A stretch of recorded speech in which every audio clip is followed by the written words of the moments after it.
Hello, hello, everybody. Welcome. Welcome to the Dreamland. Hello, it's Mina. Hello, hello, hello. Welcome, welcome. Hi, Arson. Welcome to the Dreamland. How are you doing today? Hello. Oh my god. Welcome, welcome. Hope you're having a good Monday. I'm having a decent Monday. Let me just turn up some oh, that's loud. Sorry about that. Okay, there we go. Some music while we hang out for a bit. Just, letting the intro go, the usual. Hello. I am doing good, Arson. We are we really vibing today. Um as you can see, things are going really well. We're only 4 subscribers away from the next slot. That's insane. Wow. I didn't even see that. Oh my god, that's great. Um so I'm excited for that. I finally made the moves to actually looking at my avatar right now. I think I actually want to make wait. I feel like I should be a bit bigger in this. Let me just. Okay. Yeah, this is a bit better. I like that more. There we go. Okay. So yeah, if I'm finally gonna get myself a custom chair. We're just slowly building things up here, you know. Um, and then we're just gonna take it from there. But yeah, so today we're playing some more Shibuya Scramble, where we last left off. Everything became anime, like, just all of a sudden. We just became anime. It was insane. Um, so that's gonna be a situation. Um, I was too busy, like, looking at what was it? I was too busy sighing, oohing and eyeing at live 2D models that I almost forgot I had to stream today. Six! Welcome to the Dreamland. Hello. We just starting out. I just scrambling. We're scrambling some eggs. Scrambling some Shibuyas. Delicious. Delicious. Oh my god. I don't think I've ever paid attention to your little Kirby down there. You're so cute. Look at you. Adorable. I love that. So cute.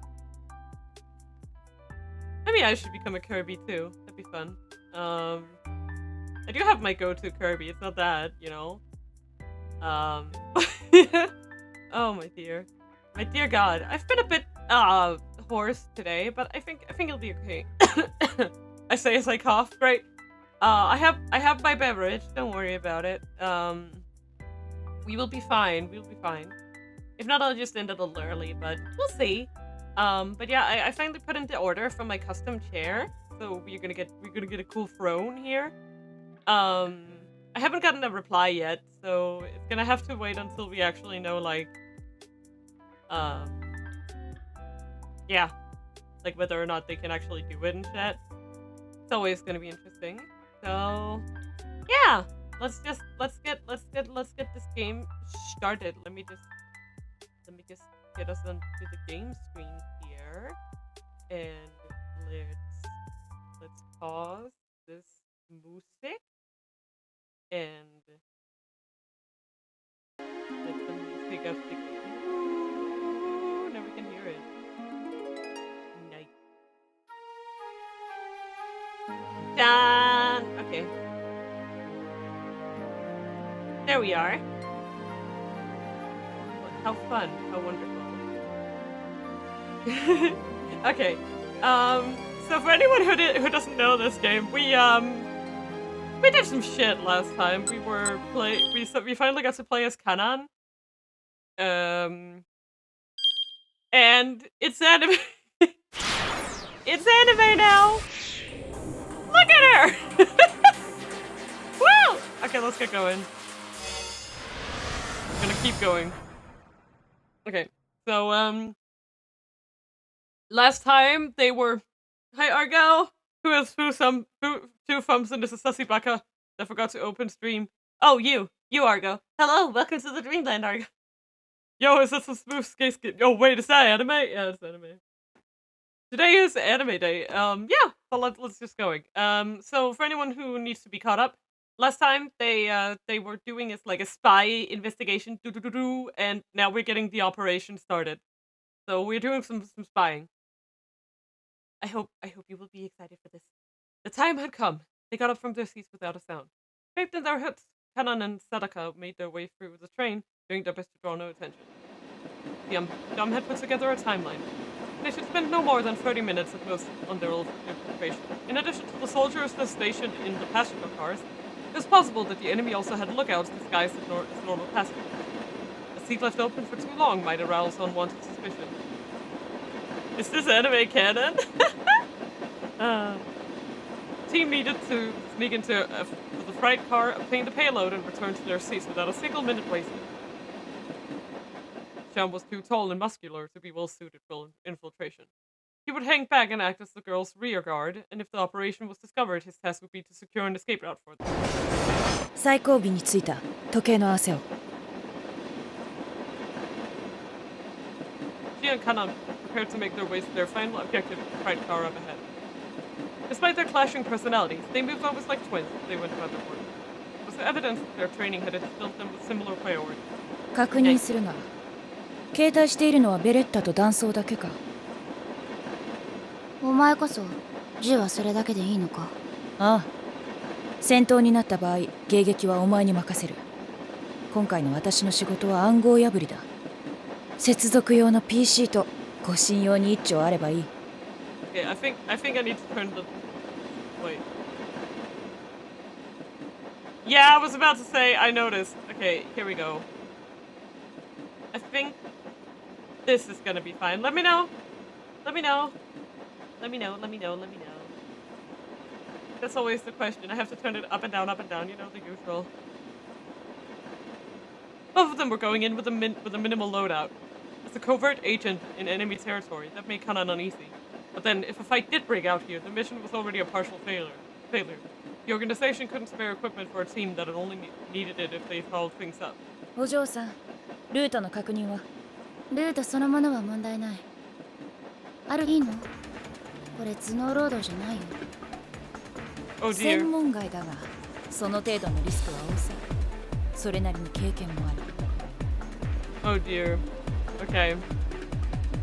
お前は乗り物酔いはするタイプ？暴れ馬には慣れてるし、動くものから落ちたこともあんまりない。I see. 上等。勇ましいね、お嬢さん。では、サーカスの始まりだ。Maybe it's still quite loud. Jesus. Okay, I think this is okay. That's so cool! Look at him! Woo! Suddenly funky music. I know! Wow. Dun, dun, dun, dun, dun. The garb that the two girls wore under their cloaks was quite different from the norm for Middle Eastern women. Aside from the fact that one wore red and the other black, their outfits were rather similar. Both of them had dressed for maximum freedom of movement. 潜入経路に問題はない。行動を開始する。Oh shit! We're going! With all the casual air of a traveler going for a stroll, without any hesitation whatsoever, she headed for the outside of the train. No problems with the infiltration route. We're on the move. Walk it out. From here on, the team would train all radio silence except in cases of emergency. As the girls back up, Shum had to decide on a course of action. He could try making his way through the inside of the train, heading straight towards the sequestered freight car. He would make him obvious, but that would at least draw the guards' attention onto him for a time. He had no intention of trying to get into the freight car itself, of course. His goal would be simply to draw the guards' eyes. It's what about this game has such strange, like, sound design, you know? Like... It's like all of a sudden there's just blasting noise everywhere, you know? He could claim to be on his way to meet a friend. The guards would be sure to intercept him and try to usher him away from the freight car. While that was going on, Hanan and Sadaka would hopefully be able to sneak inside. But it seemed there wasn't going to be an option. There were no ordinary passengers in the cars where the guards were posted. The thing they were protecting was what Shum thought it was. These guards would be good. Any unusual action he took would provoke them and only heighten their alertness. He didn't want to do anything to complicate things with girls. He decided that his best course of action was just to stay ready in case things went bottoms up.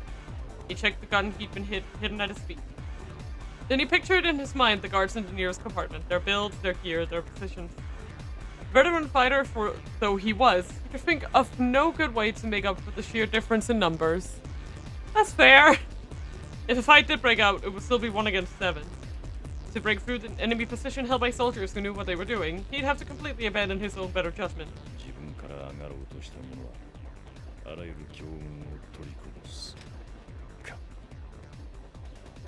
He was reminded of a story he'd been told as a student, a fable involving a board game. Life was represented by the board. There was a clear defined endpoint. One proceeded toward that end, but dire pitfalls had been set up on the way to the goal. It was a valuable lesson. One shouldn't have a goal in life. Or rather, one shouldn't think of the end as the goal. The proper way to live on one's life was to realize it was already over. One must focus on the moment. This game of striving for the goal, for the end, that was just a way of rushing headlong towards one's death. Lost Judgment DLC Kaito Files will be out March 28 and will consist of 4 chapters. Fuck yeah! Kaito ass! Kaito ass! Woo! Can't wait. Can't fucking wait. Gee, that's gonna be great. Their priorities were backward. One shouldn't have a goal in life. One shouldn't seek meaning in oneself. This is like full-on nihilism. Jesus. Seek reward.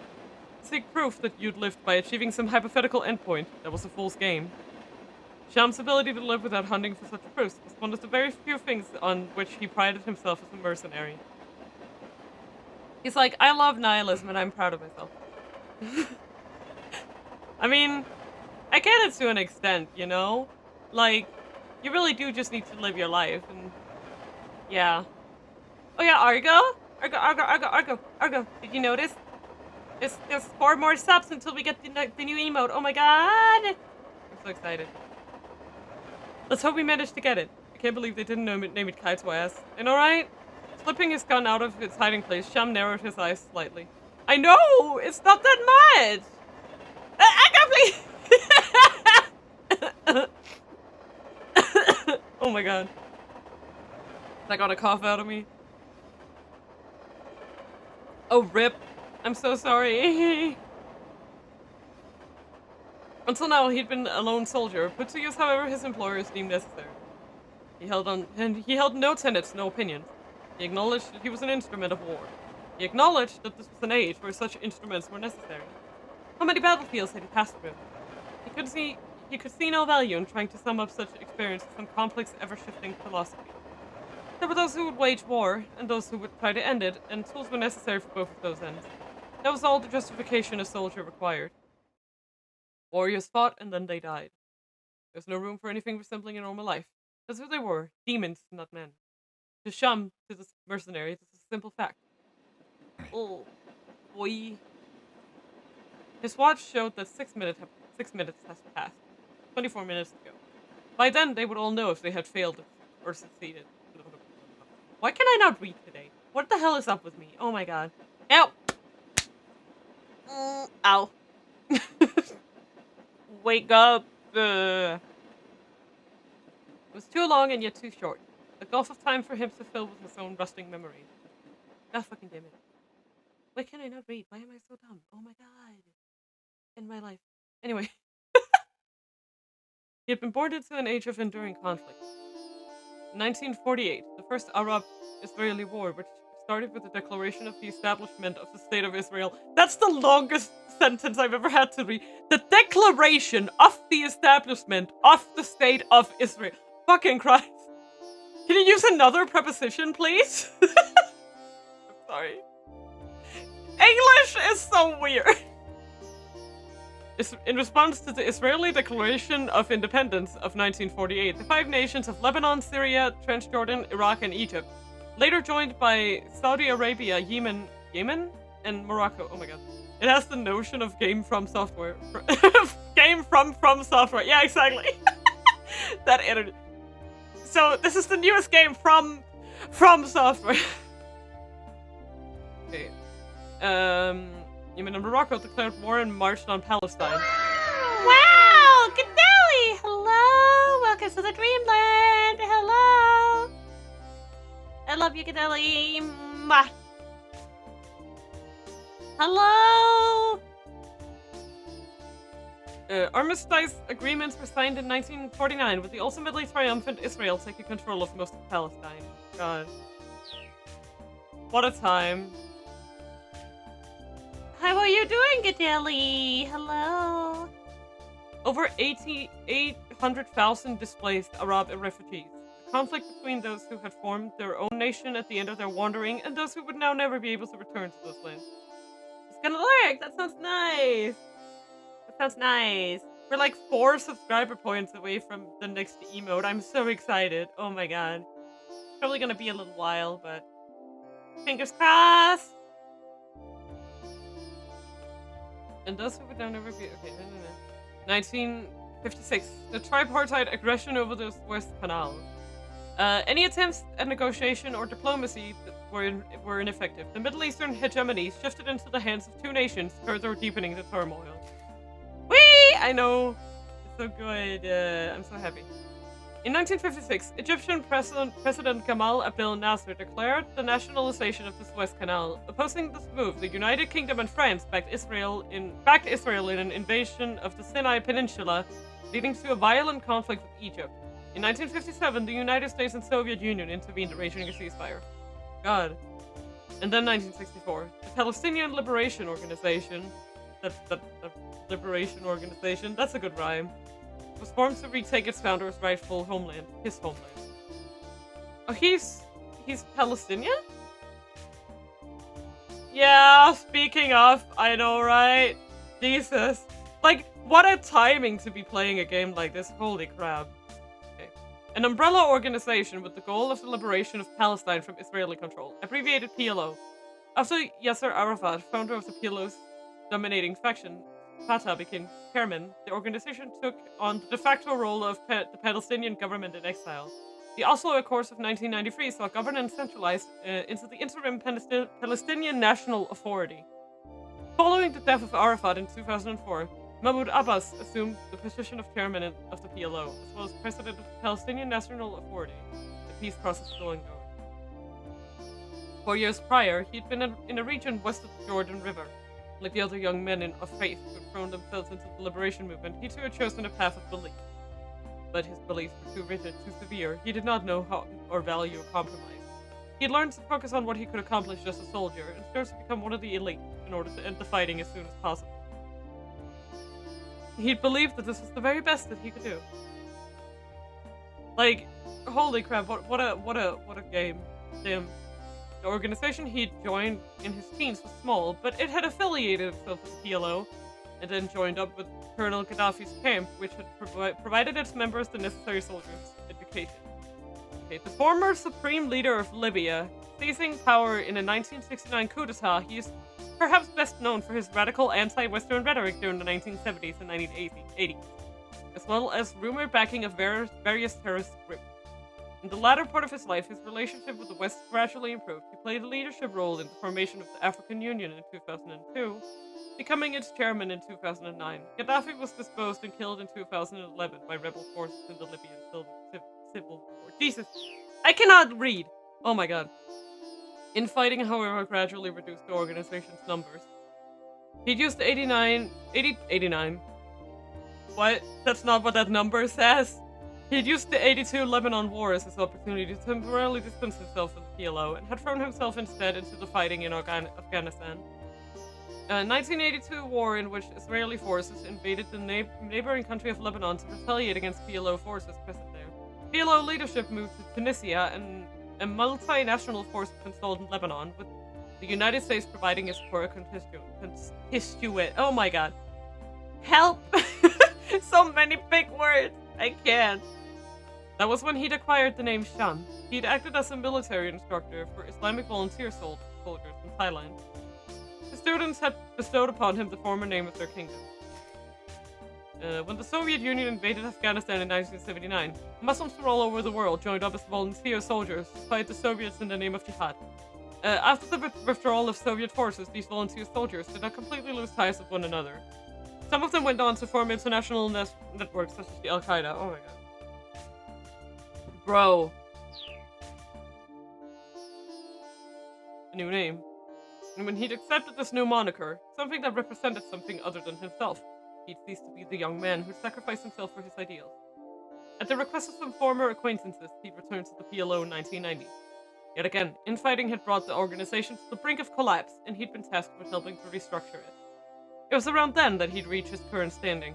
The sub organization that he belonged to was in dire financial straits, and so to keep it solvent, its members had begun taking on mercenary contracts for covert ops from the PLO and Islamic extremist groups that were former affiliates. There's so much reading, oh my god. He'd been a soldier for over 30 years. Through all that time, he'd fought and he'd survived. The fighting had honed him on every level. Much of it had been purely mercenary to secure funding to keep his organization afloat. But he recognized that as being meaningful in its own way.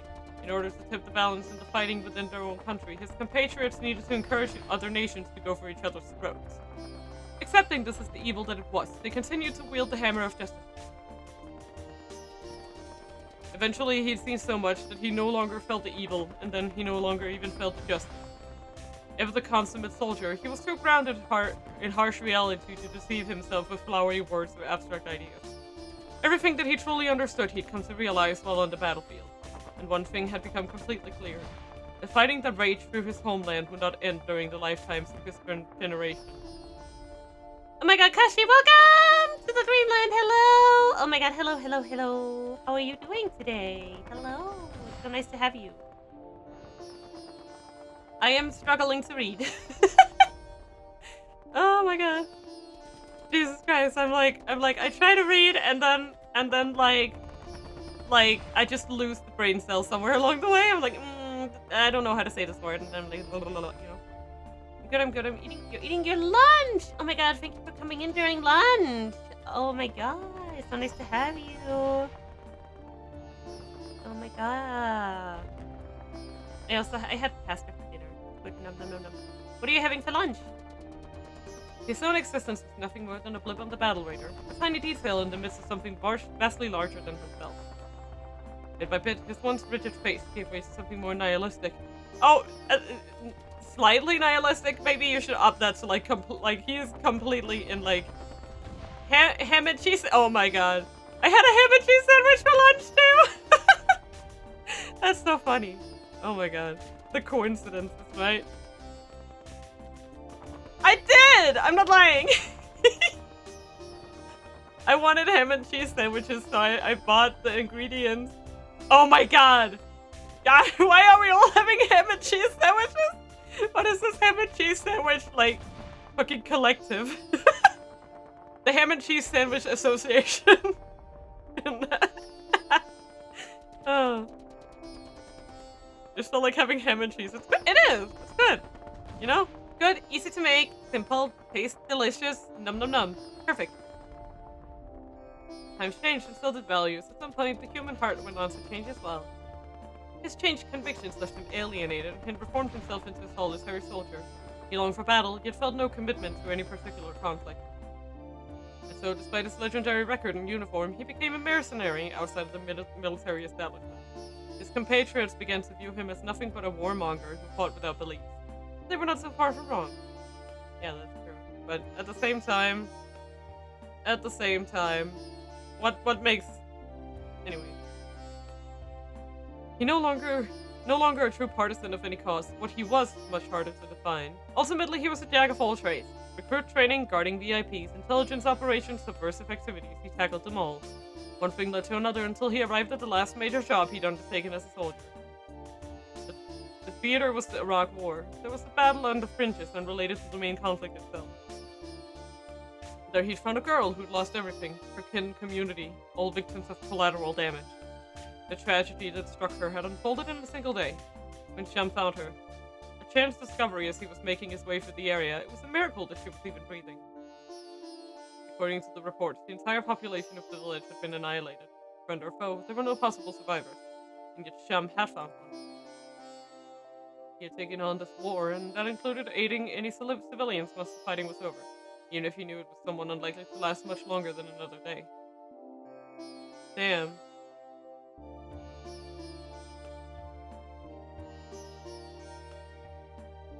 And yet, in defiance of his expectations, the girl clung desperately to life. She pulled herself back from the brink of death, pieced her broken psyche back together, and declared that she wanted to live. Easier said than done. This child had no relatives, and all records of her family had been wiped out. In order for her to live, she would need to be reborn as a soldier. 素人を鍛えられるほど気の長い奴はここにはいない。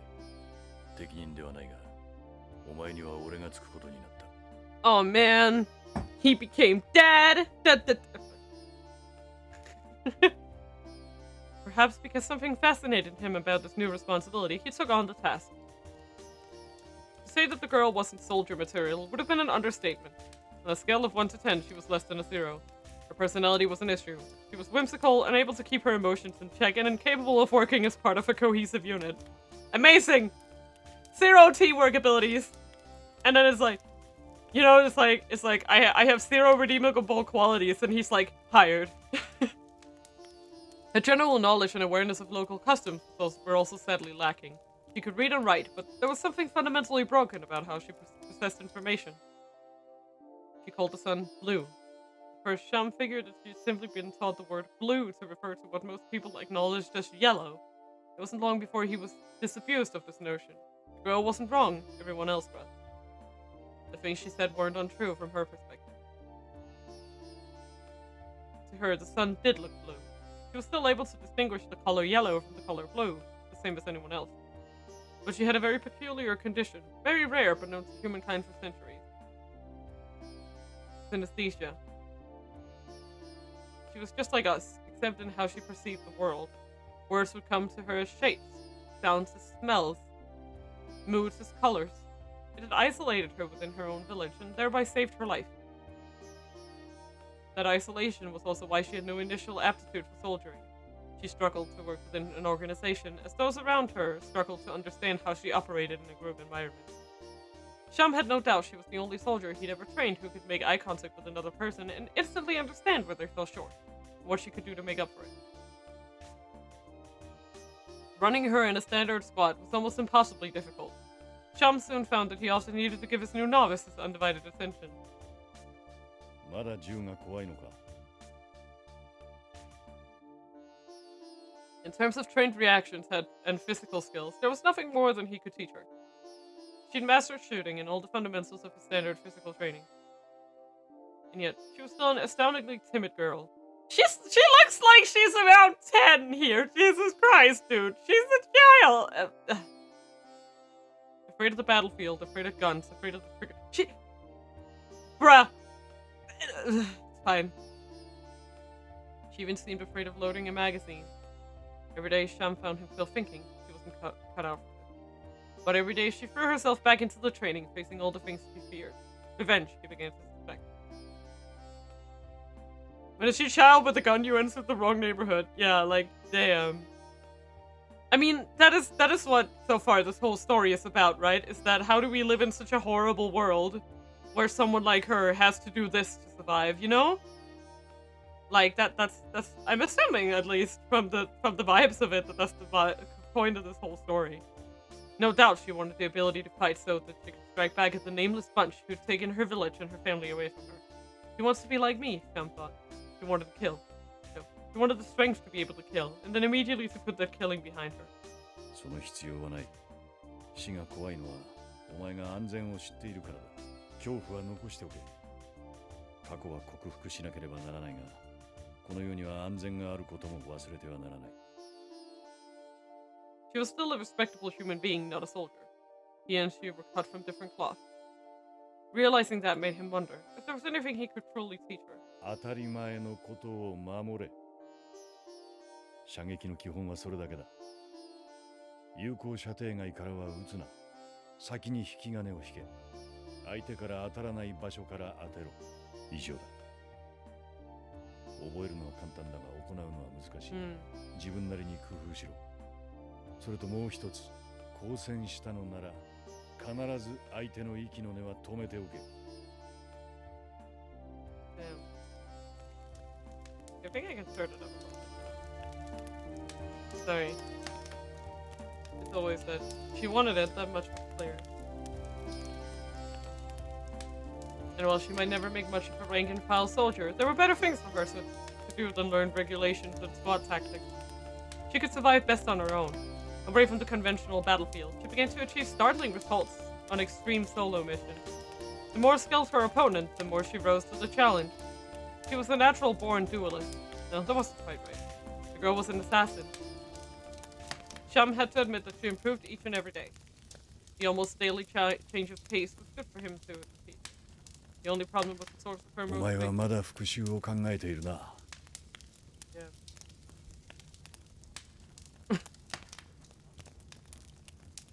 Yeah. She baby. Inwardly, she fell into her typical sullen silence, a scolded child, unwilling to tell a lie. Inwardly, Sham acknowledged his misstep in judgment. She may have the makings of the perfect assassin, but the assassin's life would never be a good fit for her. それはいい。復讐は忘れるな。一族の恥辱は注げ。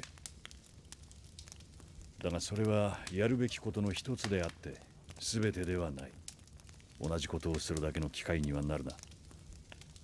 憎悪に身を任せるのはたやすいが、それでは生きる屍になる。Maybe there were no more physical skills to teach her, but he still needed to give this girl the mental training a warrior required to survive. 覚えておけ。憎しみに憎しみで当たっては意味がない。カナン。憎しみには義務で当たらなければ救われない。That lesson, more an admonishment, was the one thing he'd held on to in the wake of his own disillusionment. His heart bore scars that would never heal. Revenge was a price without reward. Claiming it could break you if your heart was made of anything less than steel. And so he told her to harden her heart into something that could not be broken. He only hoped it was enough. Even steel wore away over time, bit by bit.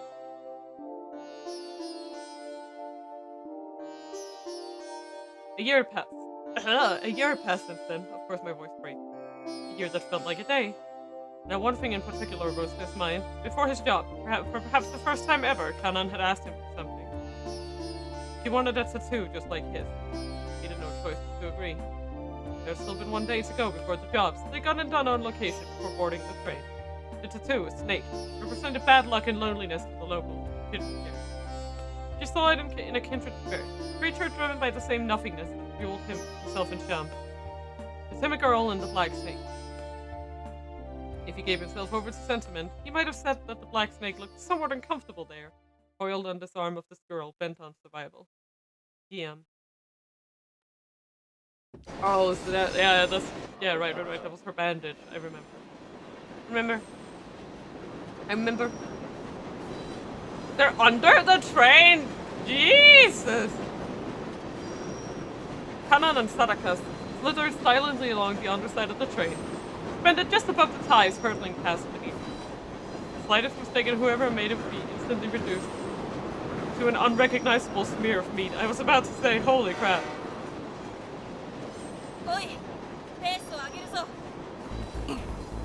She was taking point. Kanan silently complied. She concealed her foul mood, but not so well that Sadaka couldn't see it. Clearly she didn't like their chosen route. なんだ屋根の方が良かったかそっちよりはマシだけど、お前は嘘ばっかりだ。こんなの全然サーカスじゃない。Sadaka laid out an appreciative chuckle. Had the little princess been expecting some more elegant means of reaching their target? これで満足できないようじゃあとはキングコングになるしかないな。お前エンパイアステートビルとか大好きだろ。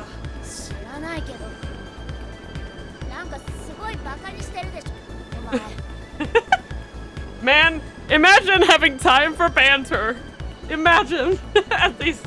もちろん。いや、その無駄口が嬉しくてね。常時おしゃべりなのは目障りだが、こういう状況で余裕があるやつは退屈しなくていい。Kanan furrowed her brow. She might not even find it in herself to like Sadaka, but it did seem that they shared a very quirky sense of humor. Doors to the freight car were shut in combination locks. It seemed like an outdated technology for protecting classified material the car was carrying. Evidently, the enemy had been forced to make use of what they had available. Sadaka quickly punched in a numerical sequence and the log opened.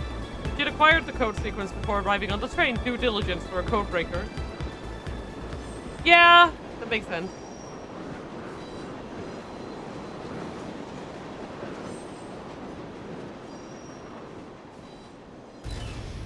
Man, I do think their outfits are kind of cool. Like, that is kind of cosplay material, isn't it? なんだ、守りは扉のロックだけか。Oh, yeah. Wow, they only got this door. 中に何人かいると思ったんだが、セキュリティに自信があるのか、それともトップが間抜けなのか。Yeah, that doesn't this seems suspicious. I wouldn't trust it. I would not trust this at all. Okay. The break-in had been disappointingly easy. They surveyed the freight car's interior, still anticipating a further challenge. The space was divided into two compartments. One was sealed and held the item they were after, while the other, in which they now stood, has a console room for managing the first. 監視窓から確認できるな。目的はあれだ。物自体は小さい。もともとはフォートデトリック製のものだ。それを秘密裏にイラク派遣された米軍生物戦実験部隊からイスラエル側のモサドが受け取ったんだそうだ。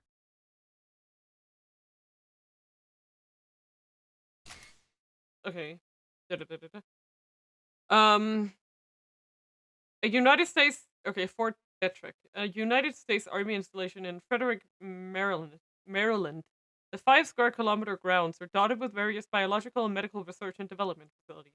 The name is sometimes used to refer specifically to the U.S. Army Medical Research Institute of Infectious Diseases, USAMRIID, a key institution in U.S. efforts to protect against naturally occurring microbes and diseases as well as biological weapons.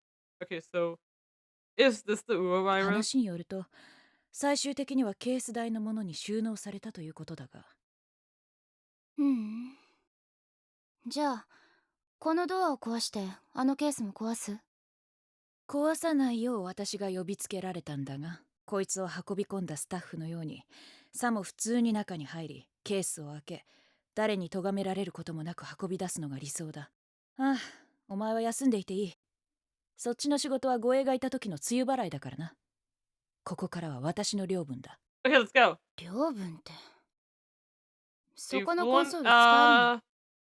We have 4 people? I'll put in an ad. For sure. Let me just contact.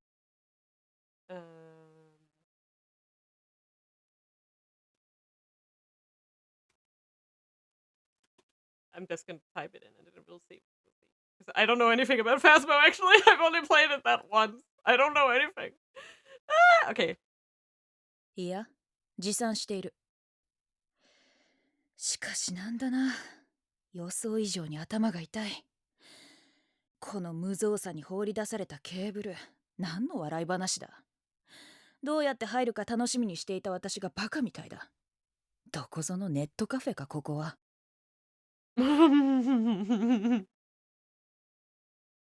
Sadaka grumbled as she hooked up her last laptop. The security here was laughable, even considering how much of a rush the enemy had been in to arrange this weapon transfer. It looked like she'd need to do a little more than input the password of the sheik had given her into the terminal. まったく、なんて危機感のなさだ。信じられない。それでもイスラエルの人間か？おい、名誉のために言っておくが、イスラエルの IT 技術者は優秀なんだぜ。なんだってこんなバカどもと取引するんだ、米軍は。まさか同じレベルのアホなのか？うるさいな。お前ペンティアム M とか大好きだろ。Okay. A CPU released by the Intel Corporation, originally developed in Israel. Its design focused on power conservation for use in laptop computers. Its compact size and brand appeal making it popular in many countries, including Japan. Don't you just love computer?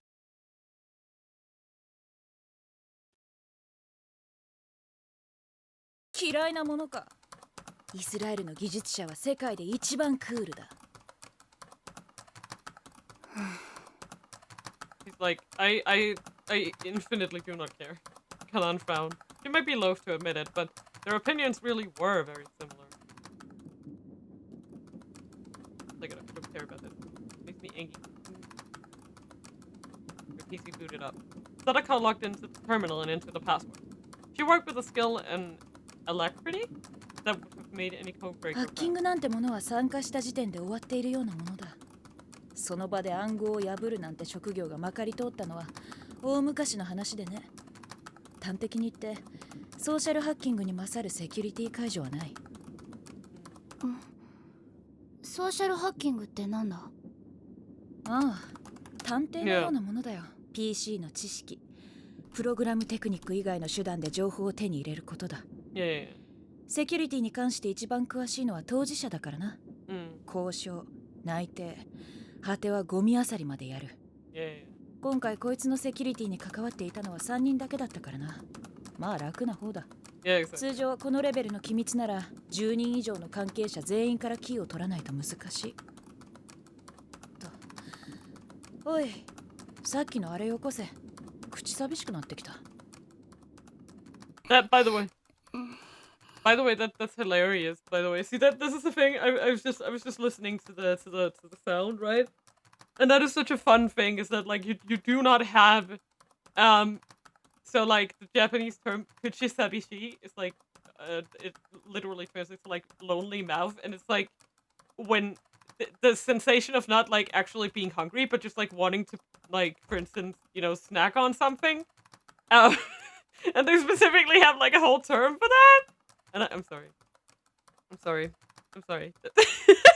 I really love that word. It's funny. It's like it just so perfectly sums up that like snacking mood where you're not actually hungry, but you're like, I just want to stuff my face. I just want to stuff my face. Nom, nom, nom, nom, Why is she looking at the camera? Just like, ugh.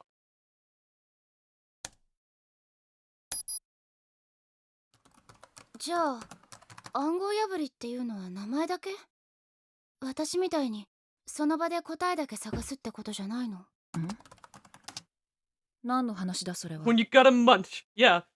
Like, I really like the term kuchisabishi. Like, we should have something similar in other languages. It makes so much sense. It's like, it's perfect. It just explains it, right? Because it's like, being in a snacking mood is not necessarily about hunger. It's about that sensation of eating, right? Like, it's about like, num num num, You don't actually care about like necessarily what you're eating because you're not really hungry. You just want the sensation of eating something in your mouth. Nummy nummy num,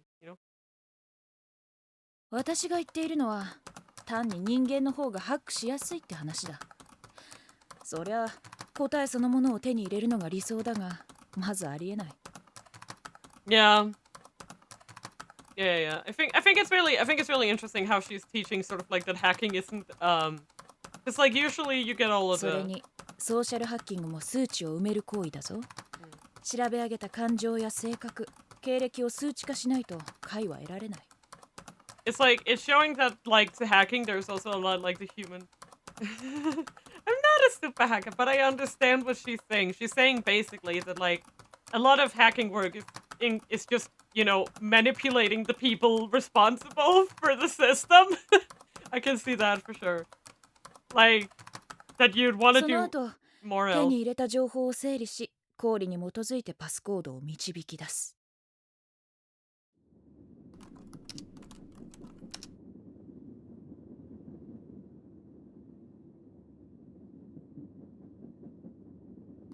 よし、終わりだ。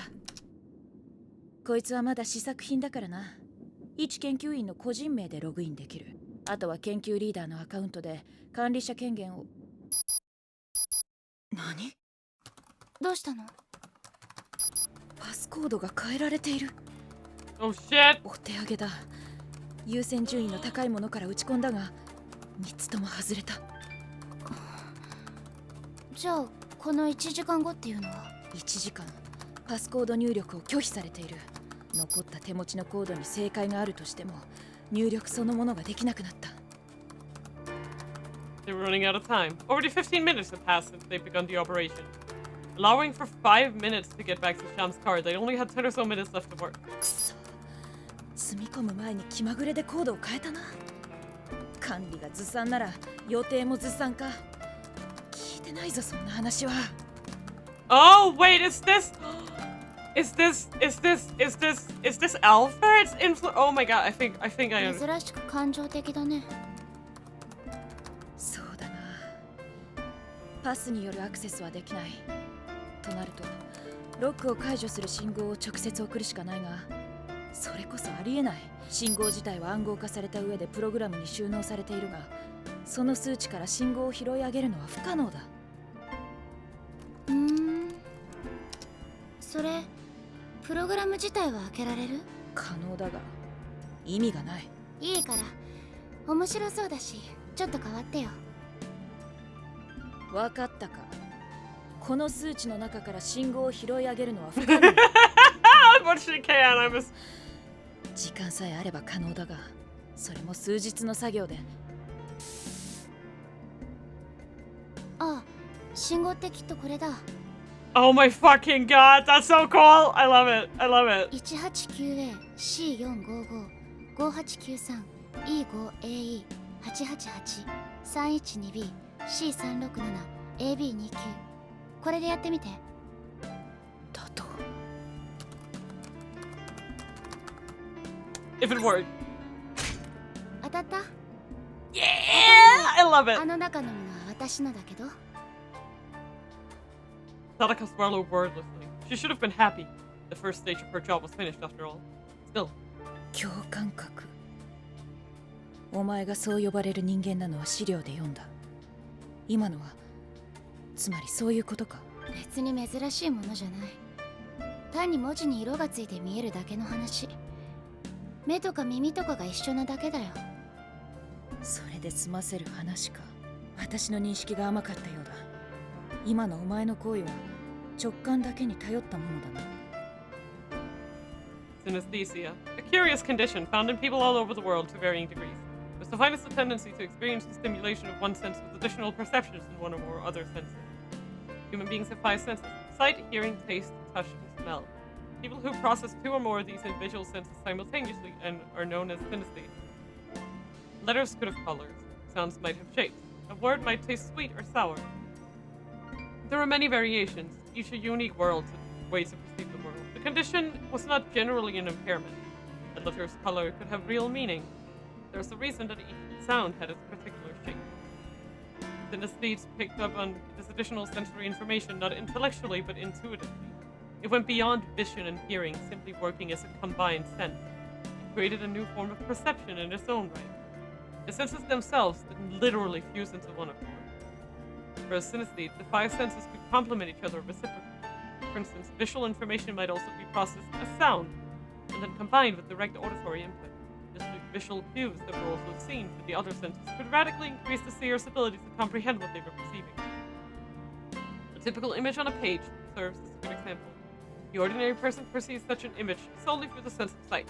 A single input, a single level of perception. A synesthete, however, might perceive the same image with 1 or more additional senses as well. Information obtained this way is analyzed by the brain, the secondary perceptions complementing and deepening the information provided by the primary sense. The human brain, however, cannot fully grasp such perceptions on a logical level. In the end, the beneficiary of such experiences simply knows what has been perceived without knowing the reason why. It is akin to the experiences of a newborn child. The child does not yet learn language, and so it struggles to grasp its mother's intent when she speaks. An entity without intellect exerts all of its physical self to learn all of its surroundings. The nascent brain has not yet separated the language cortex and the visual cortex. In an infant, both function as the same thing. Once those features do become separate, knowledge, as we know it, first comes into play. The organization of knowledge in different regions of the cerebral cortex efficiently reduces certain burdens on the brain, but at the cost of reducing sensory acuity. Seeing the big picture, understanding the details simply by feeling. Not following an ordered thought process, but arriving at its conclusion in a single step. Such possibilities might include picking out the meaning of a sequence of digits that appears meaningless at first glance. For one who did not know intellectually what part of a tree was the leaves and what part was the trunk, it would still be possible to tell them apart based on their different colors and their different shapes. The simplification of things, the condensation of stories, instinctually understanding solutions without having to follow some process of derivation. This is how a synesthete like Hanan perceives the world. Interesting. それを表現する言葉を持たなくても違う表現、色や形でそれが何であるかを読み取れると。文章全体を見ればどれが必要なものでどれが不要なものかぐらいはわかる。If the text as a whole contains some story, the programmer's intent there in the cipher, you can pick up on it in those colors and flavor. feel the touch of that meaning of her skin. Because of her very nature, Kanon could look at a sequence of unknown information and immediately sense which parts were important. He had learned to accept that he couldn't understand the why behind it. でもこうなったのは2年前からだ。以前は肌触りぐらいしか感じられなかった。その今じゃ音とか匂いも同じように感じ取るから前よりは見えるようになったけど。共感覚は先天的なものだというからな。お前の場合何らかの後遺症で共感覚が強くなったのか。 Oh shit! それはつまり Trauma? Or what are they referring to? Her faculties hadn't improved through random happenstance. Perhaps when she was on the brink of death, some of her bodily functions had broken in order to keep her alive, and had somehow changed while she recovered. Oh! 皮膚感覚の優れた生き物は波で周囲の情報を測るというが、お前の感覚はそれに近いと。近いのかな。そんなのは知らないけど、その気になれば周りぐらいは見て取れる。では今私が何をしているかわかるか。うん。肩をすくめているのが匂いで見える。 Holy shit. I can see the sense that it thought, but just what using your whole body to perceive it. The girl had eyes pointing in every direction. She was a veritable sensory prodigy. She had no blind spots. Her ears and nose, her tactile sensations. Saw on every side at once. 確固たる直感。人間が知識という武器の代わりに失った第六感という才能。Maybe it wasn't so remarkable after all. It was something all human creatures had once possessed, an early gift taken away from them by the serpent of primal knowledge. Progress, not regression, caused mankind's capability. Sometimes true evolution necessitated the loss of some superior power in order for a species to thrive. Humans have grown more complex through language, culture, and thought. The only creatures on Earth to distance themselves from their animal nature. And what was it they'd lost? The trick of knowing only answers that look? To receive an answer without thinking. There was nothing more than the abandonment of thought. ああ、まるで原始人だ。 Sadaka smirked inwardly at the thought. This girl was such a simple creature. No wonder Sham's edge had dulled from having to deal with this. 定か、そちらの進行は The sun sound of the radio snapped her back to attention. They'd under 5 minutes left to go. 問題ない。少しばかり予定が狂ったが、お嬢さんのおかげで解決した。そうか、急げ。こちらも雲行きが怪しい。護衛による乗客晒しが始まった。スパイ容疑だそうだ。引き延ばせて2分だぞ。は、こっちではいつものことだよ。了解。リンチが始まる前には戻る。Oh shit. There it is. やはり携帯できる形だったな。中に物があるのは端末から確認済みだ。お嬢さん、かさばるがそのケースごと運んでくれ。ああ、決して開けるなよ。万が一ということもある。下手をすれば、ここら一帯死の土地だ。なんだって。 Holy shit. シャム、聞き忘れてた。今回の獲物は何？現在最も小さく凶悪な兵器の一つだ。A virus, right? There was a brief silence, but Kanan already knew what his words implied. A chill ran up her spine. She could feel the latent threat before her now. シャム、これは。米国疾病予防管理センター格付け最優先リスクグループ4 CDC, an abbreviation of Centers for Disease Control and Prevention, a multidisciplinary research institution under the jurisdiction of the United States Department of Health and Human Services, the HHS. Headquartered in Atlanta, Georgia, it is known as one of the world's foremost organizations in the field of virus and infectious agent research, and nobody listens to them. Sorry. その遺伝子を組み換え、兵器としての運用効率を高めたウーアプロトの奪還が今回の目的だ。That was it. That was the name of that fragment of hell that had brought ruin to her life 2 years ago. A microscopic demon released by mankind. It was the year 2000. A retrovirus awoke in the Drakensberg region of South Africa. A type of virus that reads genetic data and uses reverse transcriptase in order to copy its own RNA. To But more simply, it uses the cells of other organisms to make copies of itself. Because of the retrovirus genome is made of RNA, retrovirus is thought to be more unstable and prone to sudden mutations than DNA. Mountain range in South Africa that takes its names from the Afrikaans word for the Mountains of Dragons. Part of the range forms the national border of the Kingdom of Lesotho. The highest peak at 3,842 meters is Tabana. I cannot read. Which means beautiful little mountain in the Lesotho language. I'm sorry. I cannot even begin to comprehend how to pronounce that. I'm really bad. I apologize. That's me. I'm just like, I don't know what to say. I'm sorry. Deforestation carried out the name of advancing national development, unleashed the pathogen upon the land, rapidly infecting a local village. The virus's combination of a high lethality rate and a high infection rate wiped out the entire village in a matter of days. The South African government carried out radical sterilization procedures, burning down the forests in a several kilometer radius. Luckily, the virus was still vulnerable, and the sterilization effort proved successful. 3 years later, when agents from another nation collected samples of the virus from the same woodlands, began research on military applications. They improved the virus and successfully created a weaponized prototype, the Demon Awoke. They chose a village already engulfed in the flames of war as a test site. Under cover of the conflict in Iraq, the weapon makers carried out their experiment. The virus was unleashed and the village vanished. The lethality rate was over 90%, the infection rate and survivability of the pathogen both exceptionally high. This was the tiny demon, invisible to the naked eye, that had taken everything from the young girl called Kanan. After that, there were rumors of further development. The improved form of the virus was given the name Ua, and the last of the prototype that had destroyed that nameless Middle Eastern village, Cross. Yes, Cross.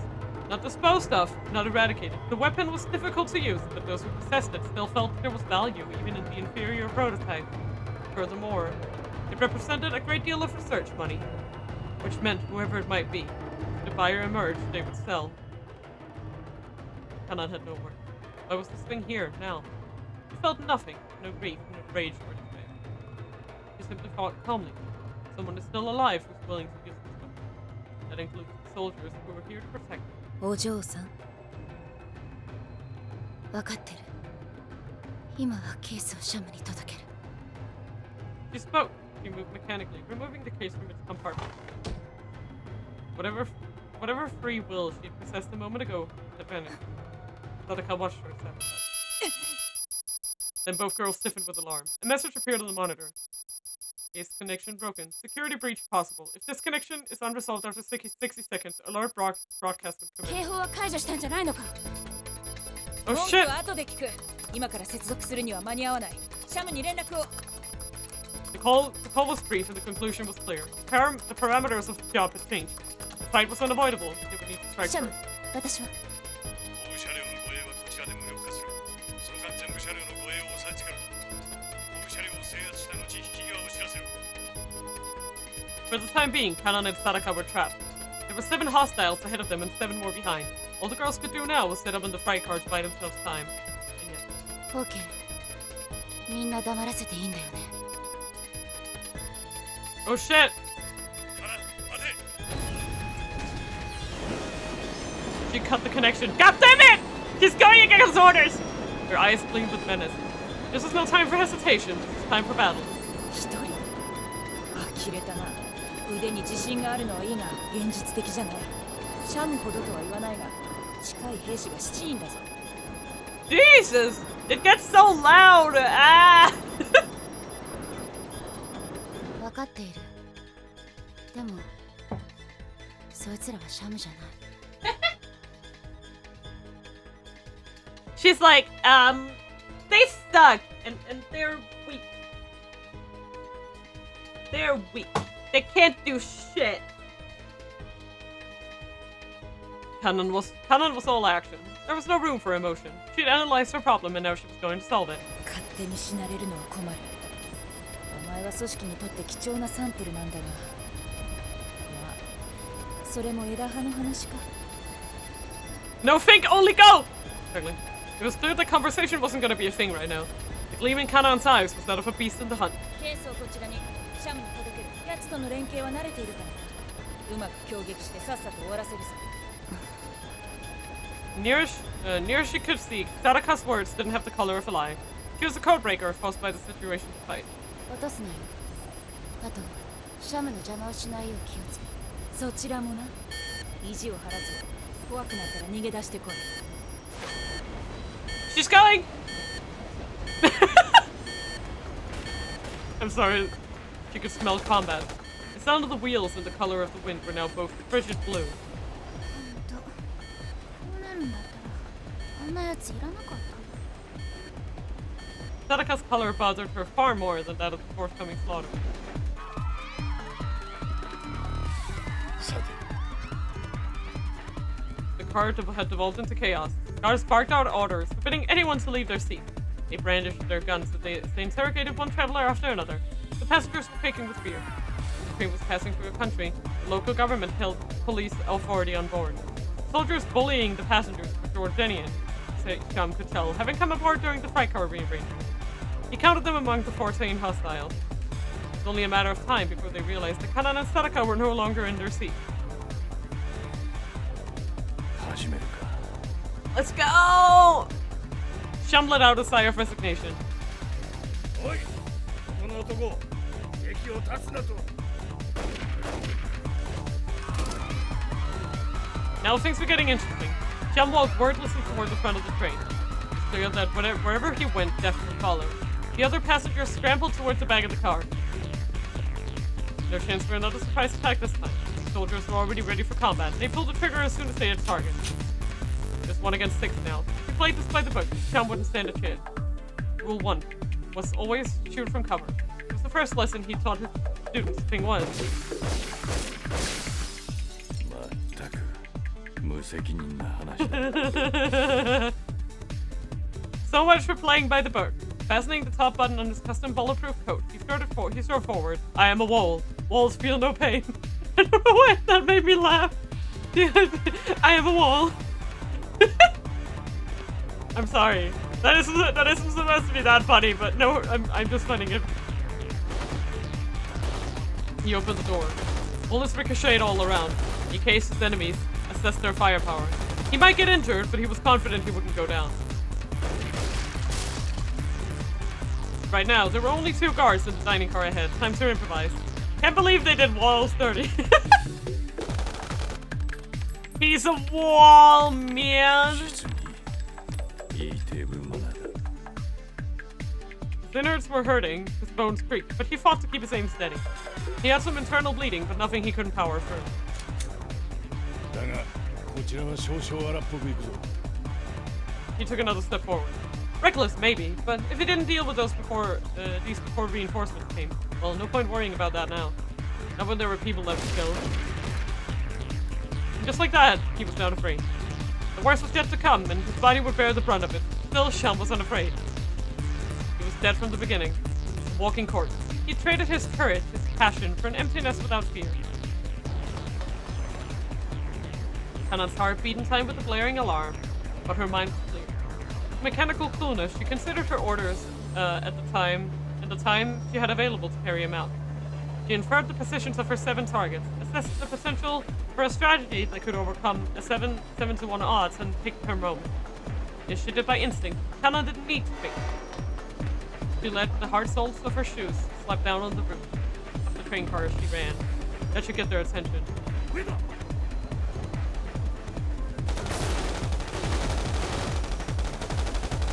Ah, she's getting him.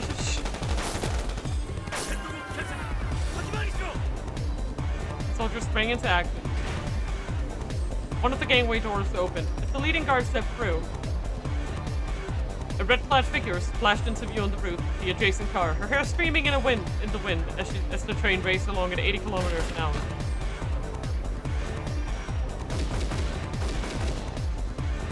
He fired twice. Her trigger control was flawless, aided by the lightweight slide and short recoil operation of her Beretta. One instant, 2 targets right between the eyes. Trigger control is a shooter's ability to precisely manipulate a firearm's trigger.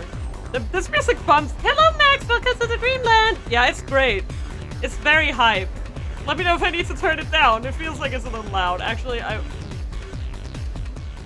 we go. Just a little bit. I'm sorry. It's hard to control because the music is crazy in this game. It's like sometimes it's really low and sometimes it's really loud, and it's very hard to do anything about, you know. Okay, there we go. Although ostensibly a simple movement, it takes considerable skill to break a shot cleanly and quickly reset for a follow-up shot. Good technique is essential for shooting accurately at speed. A short recoil operation. A type of operating system used in most auto-loading pistols, as well as some machine guns. The mechanism uses recoil generated by the weapon's firing to quickly load the next round into position. Oh, like that. Okay, cool. It should have been free. The strike should have worked.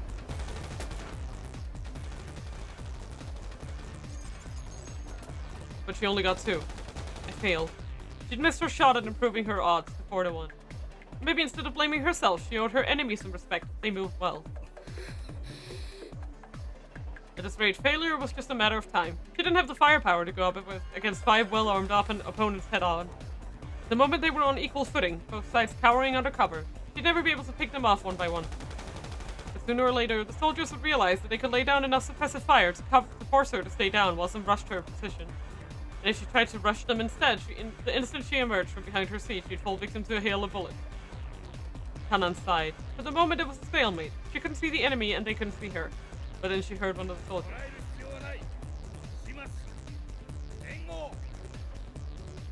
The guards were using hand signals, but Kanan could perceive them as sounds. The vibration of the guards' movements, the sound of breathing, the scent of gunpowder. That was enough. They weren't on equal footing anymore. Her 5 heightened senses melded into a single potent awareness. The enemy was on her turf now. The angle of the floor and walls, the strength and positioning of the wooden seats, the humidity of the air, subtle cues of friction and impact, there was nothing she could not detect. This synesthetic perception precisely mapped the interior of the car inside her mind, showing her everything she might need to know.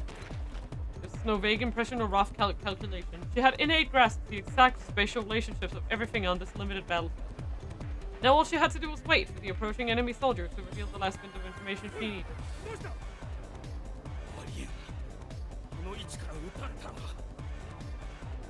She could feel the guard's confusion. Her snapshot shouldn't have landed. Yet it had caught the advancing soldier right between the eyes! The survivors were breathing raggedly now, even their lungs betraying their alarm. Gasp! The unexpected counterattack brought bewilderment and then a rush of fear. Still, Kanan knew that if she simply tried the brute force approach and charged the enemy position, she'd only provoke them into bringing their full firepower to bear. That would limit her options. She needed to modify the parameters of the fight first. Kanan was outgunned. She wasn't going to be able to change that. She might be able to drop one more of them with another quick shot, but then she'd only wind up getting overrun. She had one option left. She could abandon cover, go for broke. She'd need to drop 4 targets in the span of a single breath, or she'd be done for. Had that raspy laugh been hers, the enemy.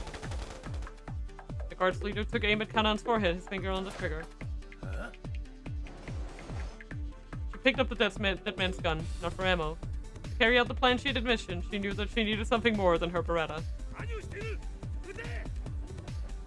The leader of the guards cried out. The subsequent barrage was too uncontrolled to be called suppressing fire. Gunfire intended to prevent the enemy from moving. Frequently used when the opponent is behind cover, it can be an effective means of gaining tactical advantage by forcing a foe to remain in a given position. The foreman fired wildly, trying in vain to follow Kanan's nigh-inhuman movements. Kanan sped away. She could read the ripples of the air, could even predict the movements of the soldiers' muscles, the angles of their gun barrels, the trajectories of their shots. But she knew she couldn't hope to dodge every bullet. So before the storm could strike, she dived out the door of the car.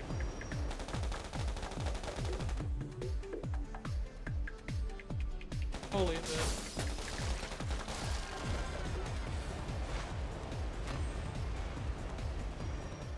Holy shit! Look at her go! Wow!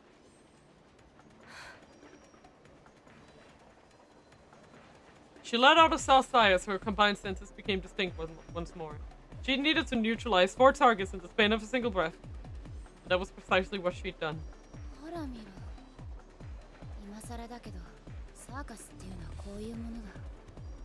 She landed with a flourish back inside the train car.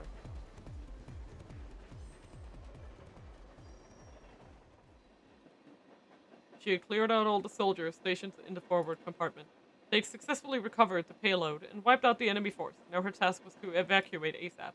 She wanted to check in with Sham, but knew she shouldn't risk breaking a radio silence without knowing the situation as his hint. シャムに救援はいらないだろうけど。 She wanted to rush to him, but knew Sham would be disappointed in her if she did. Now that she'd made it forward of the secure freight compartment, doubling back the rear of the train only to have to come forward again would be a waste of time.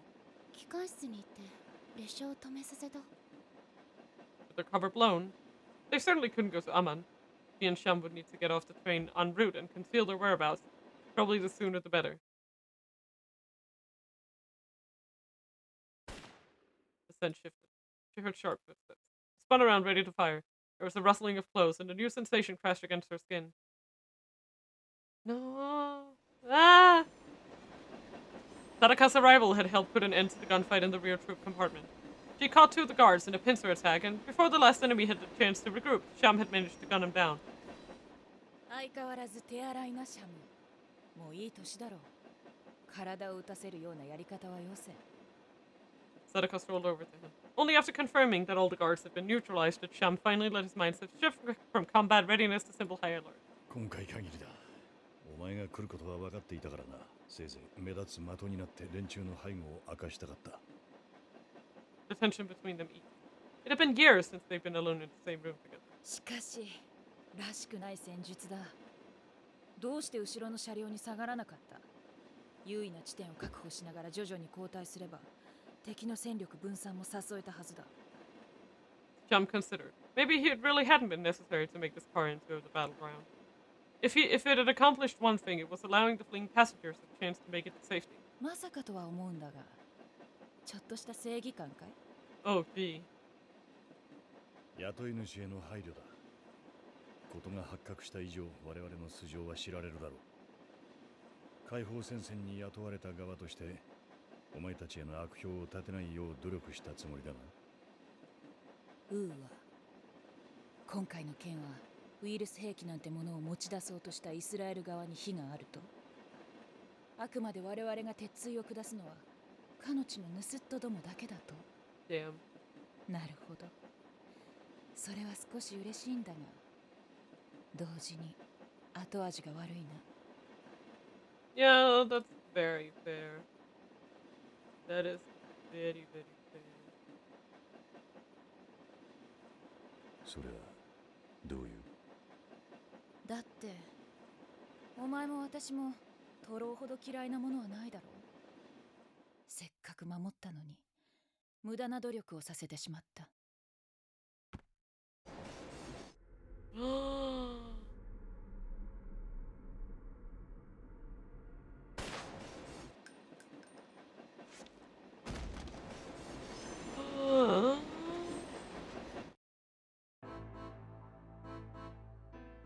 さて、2つ断っておくよ、シャム。1つはケースを譲ってもらうこと、1つは1人残らず消えてもらうことだ。Oh my god! 当事者もまとめて掃除させてもらう。 Also, before you guys start being like, but wasn't he wearing a bulletproof vest? A bulletproof vest and a stab-proof vest are not the same! Anyway, just saying. So, he can get stabbed, he said, even if his jacket can absorb gunshots, he can still get stabbed, because those are two very different things. Sorry. No! He was wearing a bulletproof vest! Gunfire and screams echoed from the back of the train. Someone was mercilessly gunning down passengers who'd fled there for safety. 解放戦線側のエージェントはお前たち2人だけだが、私も個人的な部下を何人か連れてきていてね。今後部車両で働いているのはそいつらだ。悪いな。お前がせっかく体を張って保護したというのに。Mina knife.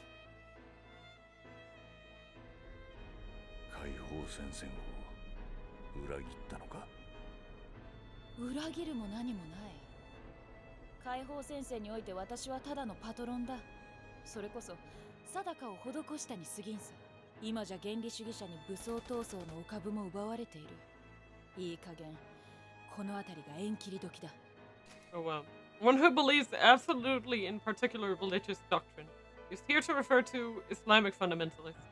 These include radical anti-American and anti-Israeli factions who have repeatedly come into armed conflict with the Israeli military. Mina knife! The slaughter continued. Several passengers who had managed to flee to the rear of the train still cowered, trembling in the car where Sham had battled the soldiers. A survival that would take an ironic turn when the butchers doing their work farther down the train reached this car. 矛盾している。そのトランクがあれば、解放戦線もお前の望み通り物騒になるはずだが。Oh, man. その通り。これがパレスチナ側に渡れば、イスラエル側も黙ってはいまい。だが、戦力に劣るお前たちは、最終的にこいつの封を開けるだろう。そうなっては困る。何しろ、米軍にこいつを払い下げさせたのは私だからな。欲しいのはイシャー。それもとびきり物騒なね。しばらくするとこんな噂が流れる。米軍流出の生物兵器が輸送途中にヨルダン国内で襲撃され奪われた。輸送計画はイスラエル強硬派。襲ったのは解放戦線。ウイルスは誰の手に渡ったどれも真実はわからない。だが緊張だけは高まる。欲しいのはそれだけだ。ハルブはよろしくない。こういうおもちゃはきちんと使い方が分かっている人間が管理するものだ。This is all a political farce, and an especially poor one at that. Neither the side transporting the weapon nor the side attempting to steal it would know where it had gone. Suspicion would beget suspicion, plunging the Middle East further into chaos. イスラエル側はこの件を知らないのか。ウーアの試作品の取引は強硬派の独断か。ああ、イスラエル側の総意じゃない。隅に追いやられつつある老人の悪あがきだ。今頃は連中も大慌てだろう。身内が何の相談もせず、自分たちの家に致命的な毒を運び込もうとしているんだ。まあ、その老人にとってはこれもイスラエルのための善意なんだろうがな。お前の口癖通り、信念というのは実に迷惑だよ。Yeah, sure is convenient how she feels the need to exposit to a dying man so that we, the reader, can hear. Yeah, I mean, fair, but also at the same time, she does seem to have like a big relation. Like she does seem to have had a previous relation with him, so maybe she was like, "Yeah, I'll tell him." But also, she's wasting time here. Precious, precious time. Sham felt a dark cloud pass behind his eyes. His operation had been doomed to failure from the start. The Liberation Front had been played like an out. Key people had been handed the information they wanted like they wanted it. After all, greed and anticipation had ensured that they'd acted predictably. Seeking only chaos and confusion, the instigator had used one of the oldest tricks in the book. One who controls and dispenses information in order to achieve political or military goals. A skillfully executed agitation can sometimes be more effective than deploying a major force. Both military and political organizations around the world regularly employ such methods. Also known as Evil Lord Syndrome. Exactly! She's having an Evil Lord moment. 解放戦線も奪還に失敗したと判断するか。お前こそらしくない。そんな必要はないだろう。対立を煽るバカな。今さら第三者が油を注がずともこの地の火は消えん。そうだな。この程度のコントロールは私が手を下すまでもないんだが、今回は他にも理由があった。ウーアの管理とお前の始末だ。お互い因縁だな、シャム。お前には2年前ウーアの実験を阻止できなかった負い目がある。ウーアの輸送が行われるとすれば必ず食いついてくると分かっていた。いや。となればお前を始末できるとしたらそれはもう私ぐらいしかいないだろう。もっともお前がここまでふぬけていたとは思わなかったが。当事者の口封じか。ウーアの存在を隠すのに俺が邪魔になったのか。ああ、だが決めたのは今じゃない。私は初めからお前を始末しようと思っていた。初めから？俺がウーアを知ったのは2年前。お前とは4年前からの付き合いだが。だからさ、お前は私の素性を知っている。生まれとかそんなどうでもいいことじゃない。Yeah. 兵士としての私の癖を知りすぎている。 Is I was about to say, I was suspicious that this was Alfred. Is she Alfred? Is she supposed to be Alfred? I'm not sure anymore. Sham stared at Sadaka through the haze of pain. Any secret weapons becomes less effective once its true capabilities are known. And she sees herself as a weapon. She'll kill me to maintain her ま effect. さかな。極めて個人的な機密保持とは俺も買いかぶられたものだ。それでカナンは。ああ、あれがウーアの生き残りであることも知っている。お前と同じ問題だよ。致死率 100% だったウイルス兵器の生存者だ。なぜ、どうして生き残ったのか。生存者分析は貴重なデータになる。 When she'd first arrived on the train, Sadaka had said something cryptic about looking into personnel and looking into a flaw with the weapon. Now it was clear that what she'd meant was that she wanted to gather information about an UA survivor and how the weapon had affected her. From the start, this job had been about nothing more than getting the most she could out of UA. ウーアを利用する者として唯一の生存者を直接確認したかったと。本当にそれだけか。それ以外に理由はない。サンプルとして生きたまま捉えたかったが、あれはもういい。少しばかり特殊すぎる。扱いやすいサンプルとは言えないし、憎しみに駆られて今頃は無駄死にだ。後部車両の処理完了しました。こちらの処理が済み次第撤退の準備を。少し待て。機関部の同志との合流が遅れている。ヘリに連絡は入れておけ。 The sound of gunfire told of more passengers being cut down. ヘリだと。ああ、何しろこの列車はじき脱線するからな。その後歩いて帰るわけにもいかんだろう。イスラエル側も無能じゃない。撤収は早いだけいい。 She'd been very thorough. In all likelihood, she'd planted explosives further along the track. That would have been much simpler than tampering with the train directly. The crash might not completely destroy the train, but it would be enough to eliminate any remaining passengers. If the engine wasn't stopped before it was derailed, there would be no hope of saving anyone who remained alive on board. ウーアに手を出した者とそれを奪った俺たちと列車に居合わせた人間は一人残らず死亡する。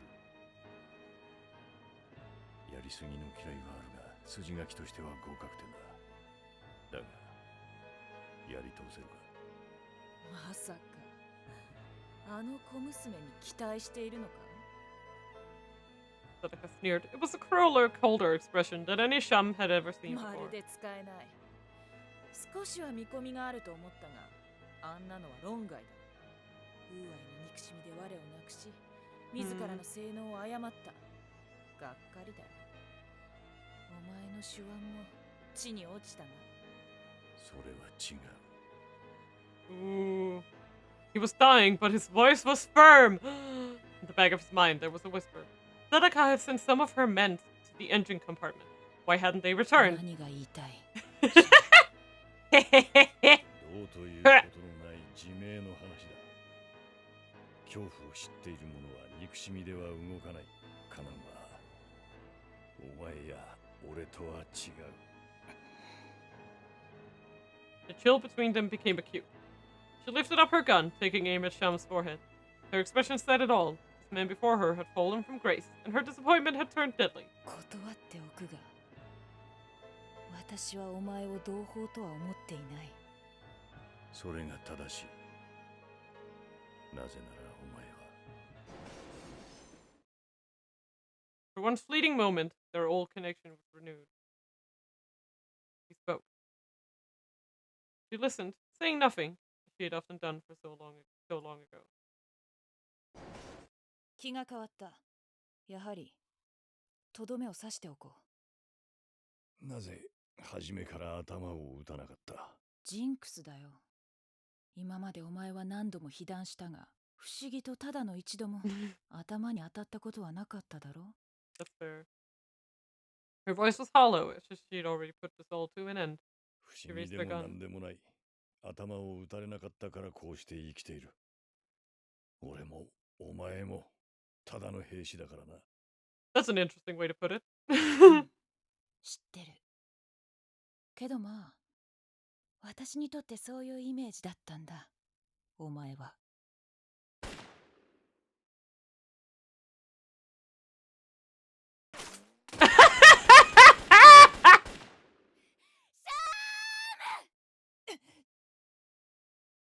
Kanan came charging from the adjacent car. Of course she did. In the heat of her fury, she fired wildly, but still managed to knock the gun from Sadaka's hand. Man, he is jinxed! He just can't die! Sadaka instantly retreated. She sensed instinctively to her charging, to her chagrin, that she couldn't defeat her young rival now. Under the circumstances, this was prey she wasn't ready to hunt. Sadaka clicked her tongue, dismayed at being outfaced by such an impulsive attack. The girl had been so calm and collected before. Somehow she'd been transformed into a creature of pure emotion, a warrior, undefeated, and clearly beyond Sadaka's capabilities. I love the red eyes thing, it's so good. Magic. I sort of... Oh. Wait. Okay, that was like a flashback, man. It was so silent that I was like, did I fuck up the game? The scent shifted. She heard sharp footsteps. She spun around, ready to fire her gun. There was a rustling of clothes, and a new sensation crashed against her skin. A volley of bullets whisked right past her face. A chill ran down her spine. There were enemies other than the soldiers on board this train. This one was dressed as a train engineer. Shaking off a premonition of disaster, she pursued this new foe as he retreated toward the front of the train. Right now, she needed to stop the engine. She followed the enemy who shot at her all the way into the driver's cab.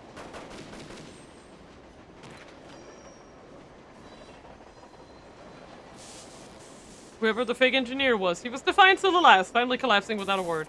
Looking around the cab, Kanan saw the murdered bodies of the real engineers, as well as a smashed control panel, which was now clearly useless. If this guy was wrecking the train, Kanan thought, he must have been in league with the soldiers protecting it.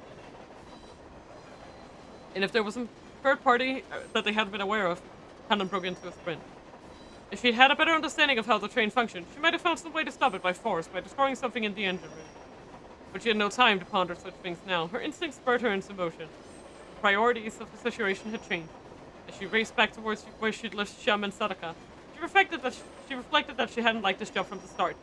Something about this train just felt wrong, and its mottled colors had boded ill from the beginning. Holy shit. She ran as fast as she could. The sight of her previous battle, and everything beyond, reeked of the thick stench of death. Her dread of what she would find was almost overwhelming as she headed into the compartment that had the second group of soldiers.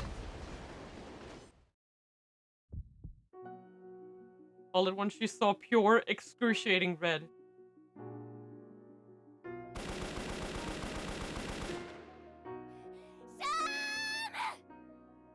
Violent emotions surged through her as she cut loose the wild barrage. Blah, blah, blah, blah, blah. Words are hard. Words are so difficult. It was the first time since she'd first picked up a gun that she'd fired without certainty that she'd hit her mark. Pain pickle. I know, right? Wow. The bullets found their marks, and several of Sadaka's men fell dead. How many moments had this bought Sham? Sadaka had vanished toward the rear of the train, carrying the case with her. Kanan didn't even consider following her. Instead, dumbstruck, she dropped to her knees beside her mentor. Her mind couldn't process the situation. Just like a newly hatched chick, Sham told her with the faintest of smiles. Kanan. She shook her head, not wanting to hear what he would say. His voice was calm. She stared at him, silently pleading. No.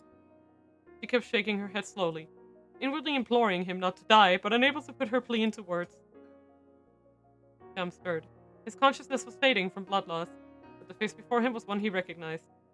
He shook himself back to awareness, recalling the young girl he'd found 2 years before. The memory hardly seemed real. Those days of mundane, everyday life hadn't really been his to live.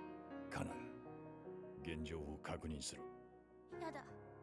そんなのできない。把握なんてできない。 She knelt, still shaking her head as Sham calmly told her what had happened. Sadaka had betrayed them. She had stabbed him and had stolen the case of the bioweapon. The train would soon be derailed and destroyed. The train crews and passengers had been murdered, though there might still be few alive. They had failed miserably, and the situation was only getting worse. Sadaka was getting away.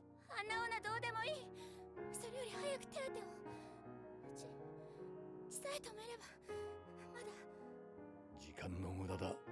お前には他にやることがある。目を覚ませかな。これは特別なことか。俺とあの女は同じ兵士に過ぎない。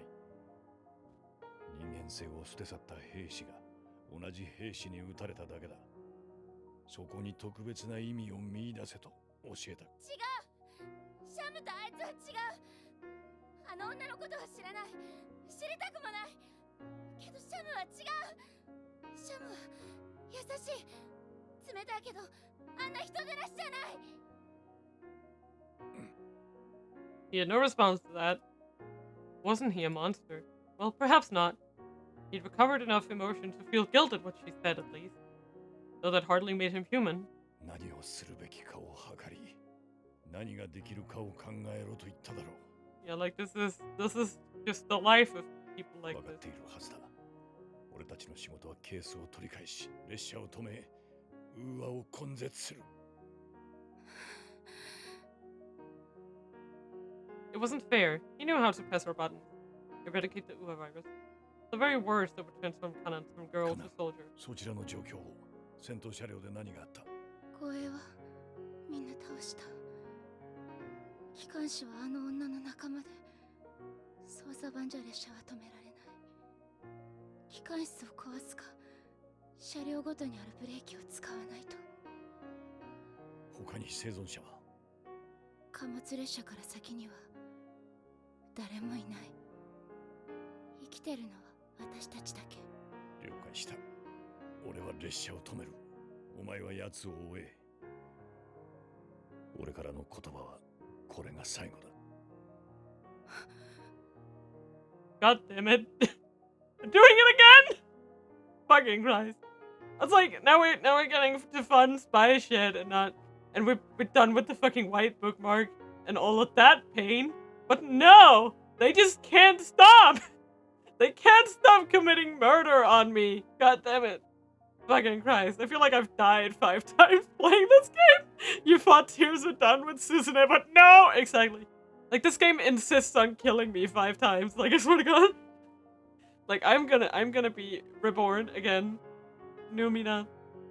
Even more pain. Kanan held her breath. Leaving Sham here, wounded as he was tantamount to letting him die. And why should he worry about stopping the train when they were the only passengers still alive?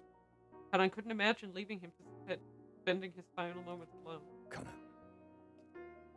周りを見ろ。生存者は何人いる？ Soldier's edge wiped away her sentimentality. 教えてくれ、カナン。何人いるんだ？ She lifted her downcast eyes. In all their time together, he had never once relied on her exceptional nature. He'd never shunned her for being different, always accepted her together with her curse, her gift. Now he needed her help. 3人いる。たった3人しかいない。3人しか？ Yes, only 3. Amidst the sea of blood that surrounded them, 3 of the passengers still clung to life. そうだ。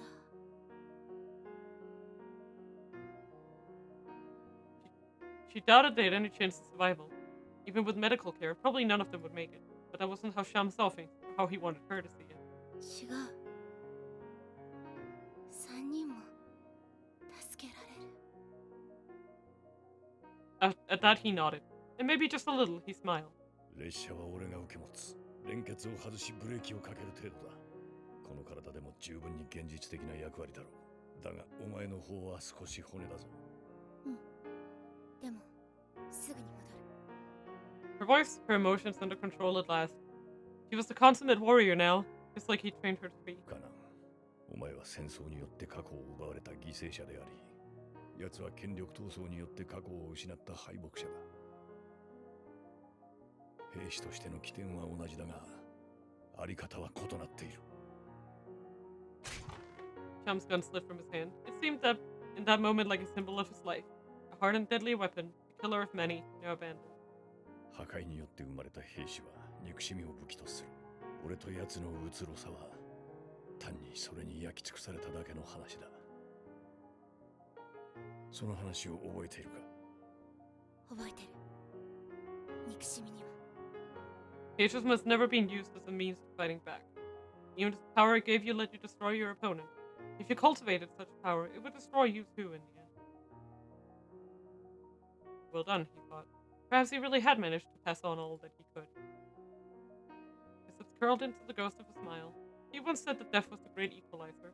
It became the same for everyone, no matter who they were. Now Sham's time had come, and Kanan realized with a sudden and surprising calm that she'd accepted it. 最後のタリウムだ。奴を逃がすな。より Aww. 多くの命を救え。シャムも元気で。 There's no grieving. God damn it! Kill me now. I want to die too. Pain. They simply parted ways, each reflecting on the past 2 years and needing nothing more than that. God fucking damn it. It's like, it's such an expected outcome, but I still fucking hate it. Sadaka stood atop the train. The scenery, a uniform brown for much of the journey, was now dotted with green places. They were drawing close to their destination, the destination she had chosen. Very shortly, the train's usefulness would come to an end. There were less than 2 minutes to go before the rendezvous with the Black Hawk. Okay, a Black Hawk, an assault helicopter manufactured by Sikorsky Aircraft, first saw combat with the U.S. Army during the invasion of Grenada in 1983, and in more recent years has seen service in the Iraq War. It is used by over 20 nation states, including Japan, Australia, Egypt, and Israel. Hey Mina, let me introduce this new character to you. Oh, you spent hours with him now? You like him? He's dead now, you're welcome. Signed the guy. Oh my god. That was like both of them. Wow. It's like they introduce a character in this chapter and they're like, fuck you. You can't have him. Sorry. He had to die, you know?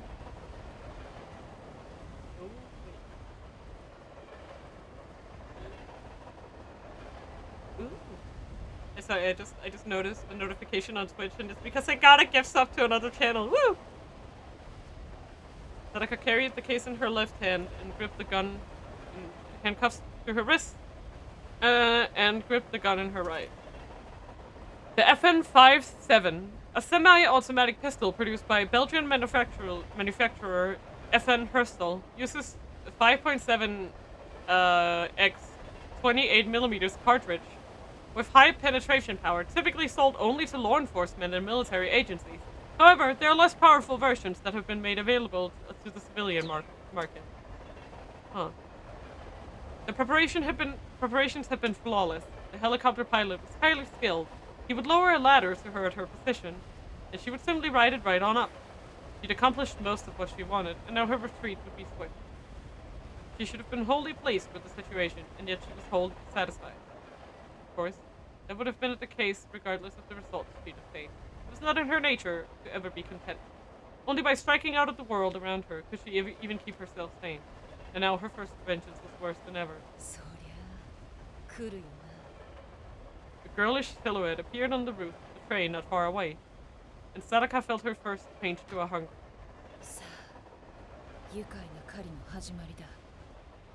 She more than had the upper hand here. If she were to go down, the case would fall down with her. If the case were damaged, the Ua virus would very likely be released. Which meant that the little lady couldn't shoot at her until she got the case away, whereas Sadaka was free to unload on her as much as she wanted. The kill was certain to be hers. How could she help but smile? She'd stolen the Ua, stirred up both sides of an international conflict, and would soon eliminate the last witness to her scheme. It had been quite some time since she'd last scored such a coup.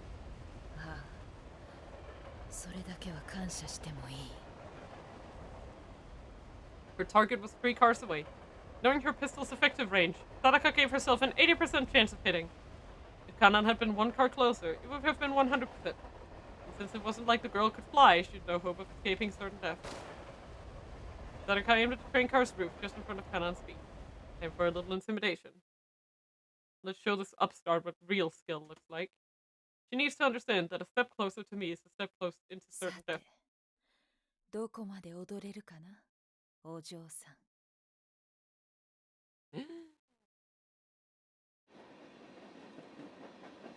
Shum struggled to his feet. He had a final job to do. There were 6 meters and a door between him and the coupling that linked this part and the neck. Easy enough under ordinary circumstances. Once he undid the coupling, the automatic air brake would kick in and stop the rear section of the train. Oh my god. Okay. A style of brake used by railway cars that utilizes air pressure.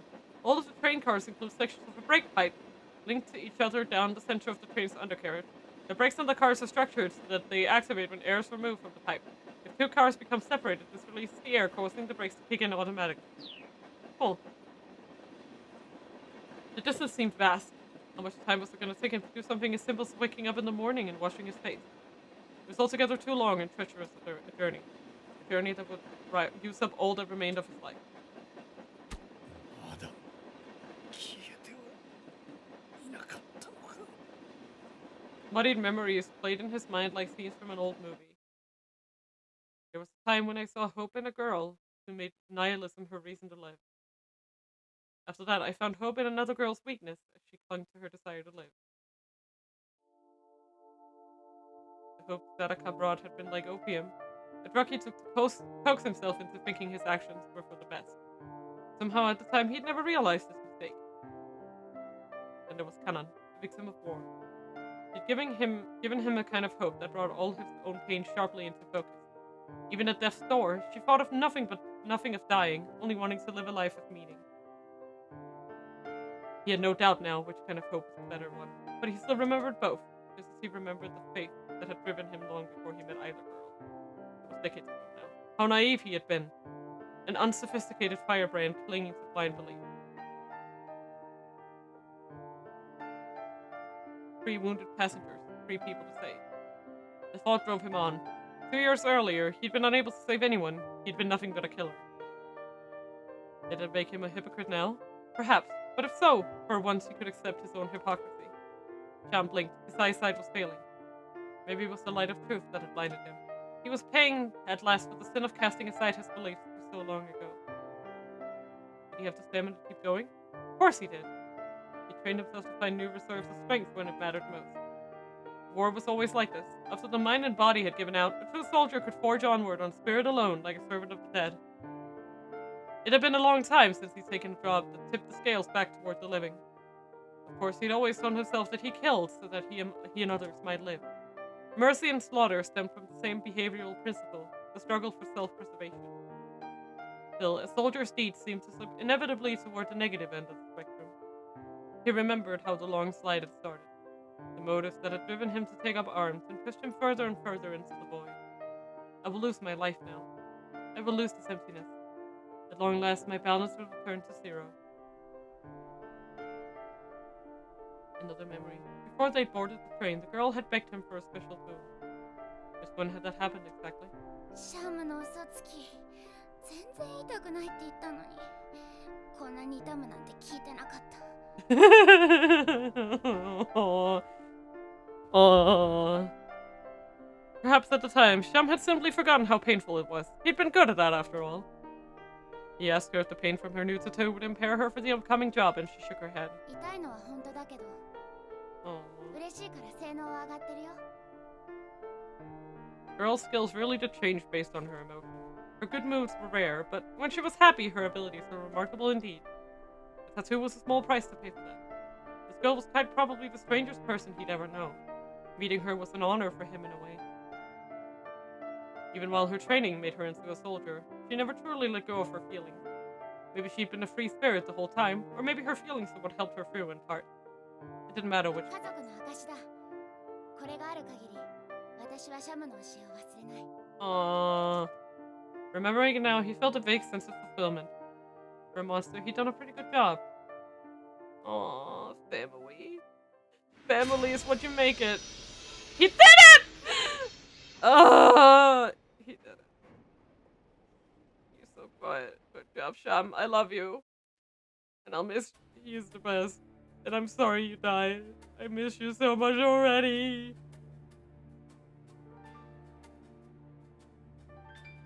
Two girls stood 30 meters apart. Kanan had stopped her advance just at the edge of the third car. Sadaka waited, silent. Her rival would never hit her from here. Kanan took one more step. One more, and the real fun would start. The curtain had risen on the final act of the drama. The violent drone of a helicopter sounded in the distance. In a matter of moments, the chopper would arrive. Lowering the ladder, Sadaka would then ascend in triumph. どうした？まさか見送りで済ますわけか？このケースの中身はお前の恩敵だと思ったの。 The challenge was a hiss upon the wind. Kanan glared. She knew she could reach her enemy in 5 seconds or less, but Sadaka would need only one of those seconds to aim and fire. Kanan would be killed 5 times over if she charged. It's a risk she couldn't afford to take. She couldn't hope to win, not under these conditions. Sadaka's taunt had strung her nerve.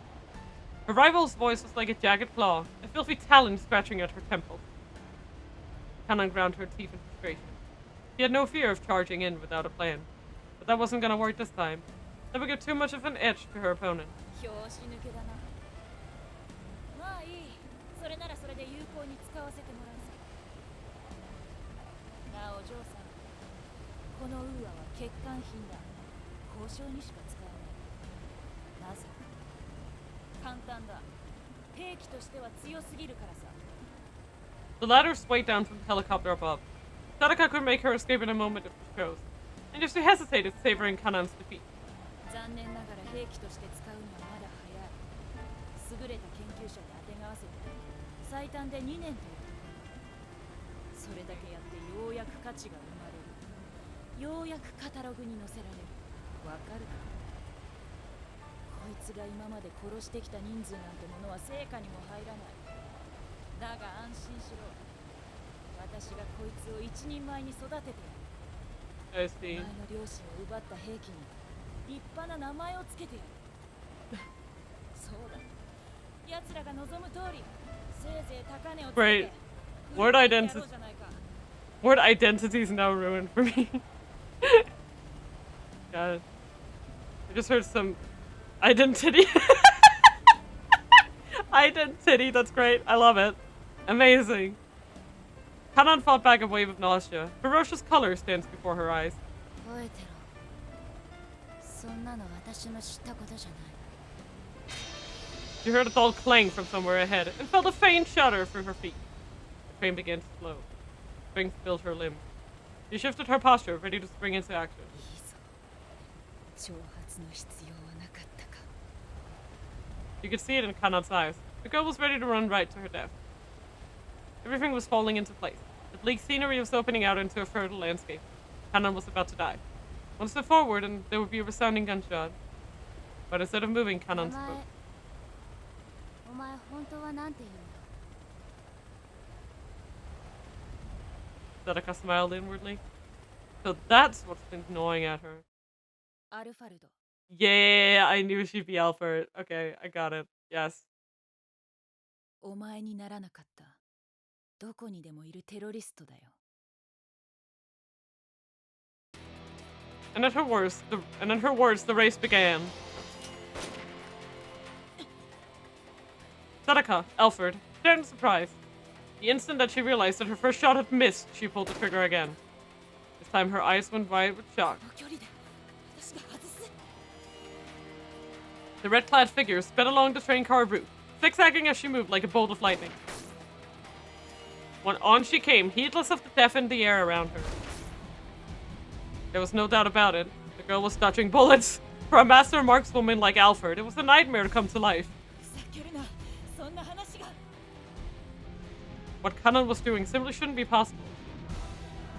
Just before each shot, she would change her trajectory unpredictably, shifting out of the bullet's path. Oh, wait, she's reading her! No, I get it. I get it. Evasive movement was the standard tactic. The true title of Shibuya Scramble, Kanan vs. Alfred, Shibuya scenario. Yeah. Evasive movement was the standard tactic, but knowing precisely when and where to dodge that required an inhuman ability to predict the future. I get it. She's like sensing on Alfred's she's like sensing a change in her when she's about to shoot, and therefore she can avoid it. I kind of get it. Like, it's like she can Yes! Exactly. That simply wasn't possible, was it? No, she can! I get it! Alfred's mind raced. She fought the rising wave of panic. The girl had almost reached her now. But Alfred still had one advantage. The case in her left hand. The girl would have to go for the case before attacking her directly. Alfred would just have to kill her before that. It was simple. Pull the trigger, and yet she began to doubt that she could hit Kanan. She struggled to comprehend what she was up against, her mind recoiling as she began to understand the full extent of this demon's powers. I love this anime shit, I know! Hit me with this anime shit! Also, you can see why it's anime. The budget to do with live action would be too much. Oh, yeah. There's no way they could pull this off.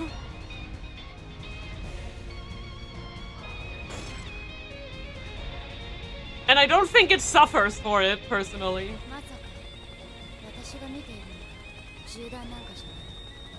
Yeah. Her voice was like the whispers of the devil himself, speaking what was in Alfred's mind. She fixed her opponent with a victorious stare.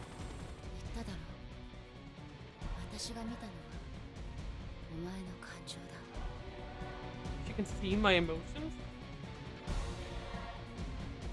Of course. This girl could discern emotions like they were colors. She wasn't looking at the bullets, or even at Alfred's movements. Oh, right. I mean, Kanon would need to get her hands on this, because the whole point of Shibuya Scramble was that... I see why Wikipedia labels one of the genres of the canon anime as girls with guns. Yeah, that's very fair. But, I was about to say, like, I just realized now that in terms of continuity, like, Kanon would have to get her hands on the briefcase here, because the whole point of Shibuya Scramble was the fact that Alfred did not have the virus and wanted it, right? She was reading her enemy's expectations. Or, no, wait, no, what? Wait. No, we needed the antivirus. Sorry, I'm dumb. They needed the antivirus, not the virus. I'm just a dumbass. She was reading her enemy's expectations. She could tell exactly when Alfred believed that she would hit her mark, exactly when she would fire. And that was precisely when she dodged aside.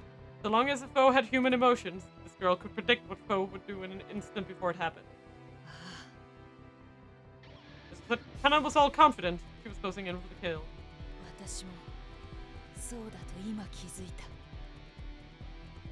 The only way to ruin her enemy's predictions was to do something wholly unpredictable.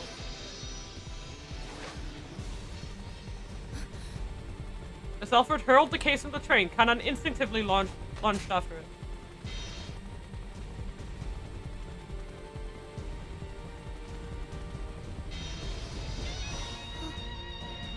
Realizing she'd been baited even as she was tumbling through the air, Kanon clutched the case to her chest and rolled to face her foe, reflexively bringing her gun to bear. Bullets whizzed in both directions. For an instant, the two combatants seemed suspended in a kind of distorted balance, two natural opposites in opposition. One who could sense emotions, and one who could eliminate them. By all rights, they should have been evenly matched, but Kanon's own emotions tipped the scale in her favor. Alfred had let herself get too drawn in. So she had forced herself to swallow her hatred for a moment and fired at the girl as if at a simple obstacle. She would find a color of determination that Kanon could not see. And yet, even though shots failed to strike home, even with her hatred suppressed, her intention could be read. She would need to discard her hate, to divorce even her will to win from her action. Only then would she be able to slay this super person. But the girl's bullets also failed to hit. Twisting through the air, fighting to keep hold of the case, she couldn't aim with perfect accuracy. Throwing away the bioweapon had been a split-second decision on Alfred's part. She hadn't spared an iota of consideration for thousands who might die if the case broke open. Kanon trembled as an evil chill ran down her spine at the sight of Alfred standing on the train. There she saw not another woman, but an angel of death, an organic destruction made flesh. Okay, so this is why Alfred is saying that Kanon is dead. She rolled as she struck the ground, safeguarding the case with her body. The impact scattered her senses. She struggled to remain conscious as she bounced along, focusing on protecting her precious burden. If it broke open now, everything she and Sham had done would be for nothing. Oof. But she didn't. At last she slipped to a stub and lay there. Jesus. Thank God she's alive. Dancing with exertion. She checked the case before she checked herself for injuries.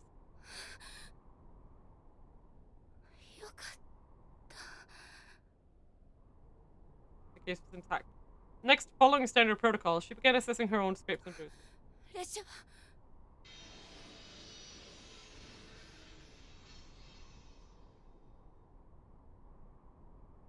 The grating screech of brakes filled the air. The wheels threw up a shower of sparks along the rails as the train receded. Already at the last battlefield they had shared was withdrawing into the unreachable.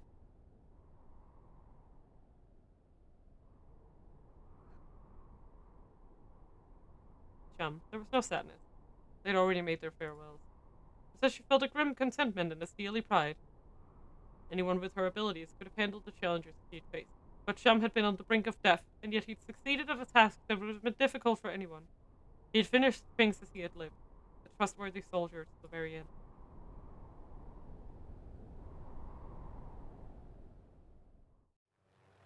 Gosh diddly dang it. She had failed to retrieve the UA virus. The train had been stopped, and her test subject had gotten away. Never had she been so defeated. She had killed Shum and stoked the flames of conflict between two opposing camps, but those achievements didn't change the fact that the operation had been a failure. To be denied a single objective was to her a crushing loss. Failing on 3 counts was intolerable.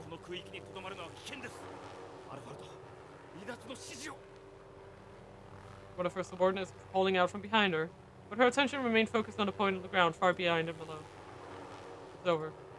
The UA in that case was, after all, only an old prototype. She had other options. There was a pharmaceutical firm already performing research on a superior form of the virus. There's no need to stay and risk capture for the sake of the virus. It was hard to take her eyes off the girl. The girl was crawling along the bare earth beside the track, a bitter reminder of failure. Her thoughts shifted back to Sham. The man had fallen from grace. In the 11th hour, he seemed to have embraced that saying from the Quran, that for whosoever killeth a human being, it shall be as if he had killed all mankind. The central religious text of Islam, consisting of 114 chapters, also frequently romanizes Quran in English. It is the most important source for Islamic law, taken as the revelations of Allah to the Prophet Muhammad, compiled by his companions after his death. He refused to continue being a tool, but to that very end. Destroying him was no betrayal. She never regarded him as kin. Her decision to eliminate him had been motivated by the simple fact that he'd been in her way. After all, as he said himself.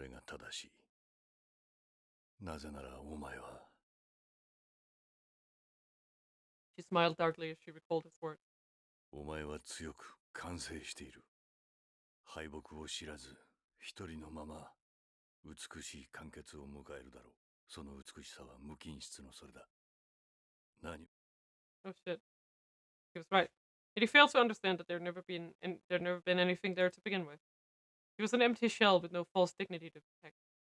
She'd never had anything to lose but flesh and blood. Sham should have recognized this. The man was himself a broken being. Alfred had never really been alive.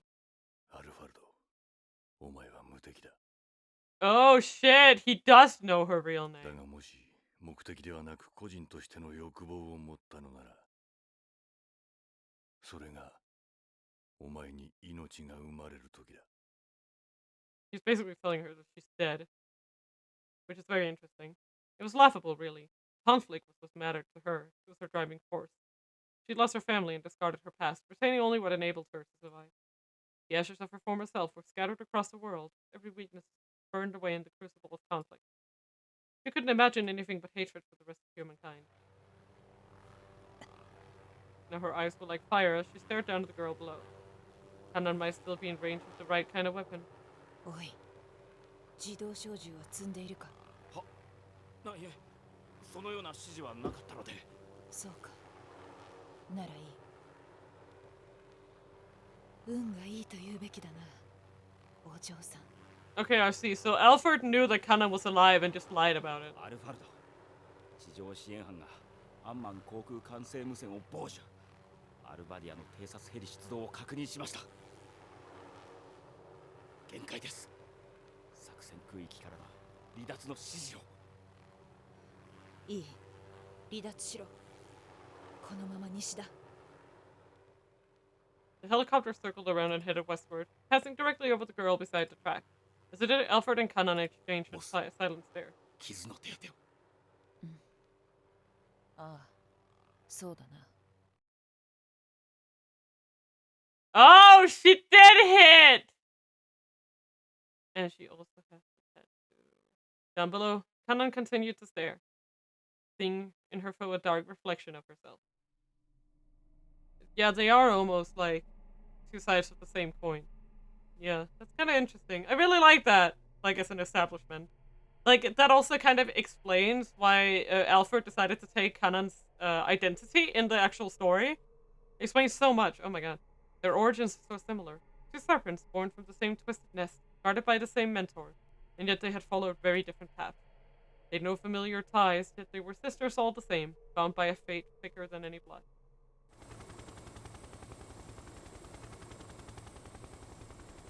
Kanan didn't take her eyes off of the helicopter until it had disappeared over the horizon. Her hatred was a potent force, but even stronger now was her sense of duty. She would stop that terror. The girl who had possessed no goals had finally found a sense of determination born within her.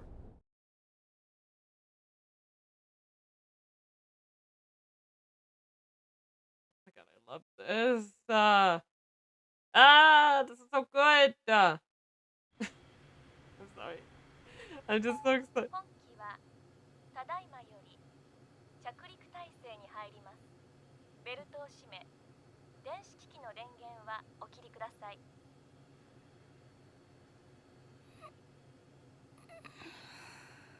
Wakey. Kanan stirred. Her eyes slowly drifted open. A long dream receded.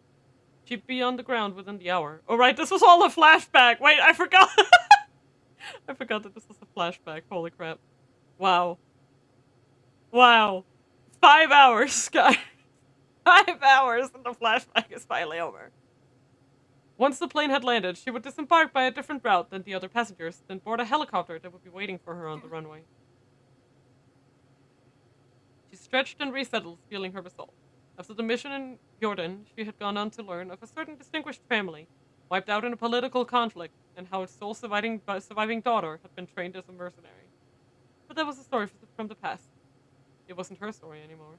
Right now, she just needed to head to Shibuya, save Maria, and put a stop to the serpent's action. Ooh! Wow. April 28th, 7:57 p.m. Maria. She resisted the urge to hurry to her destination. Taking out her cell phone, she dialed up Maria's number. Wait, I can't do this one either, right? Wait, I can? Wait, should I? Should I do it? Should I? I don't know if I should jump yet. She knew it was a pointless act. Should I? Arko, you're the expert here. Please help. Oh my god, I don't even know what am I gonna do. Ah! Gosh,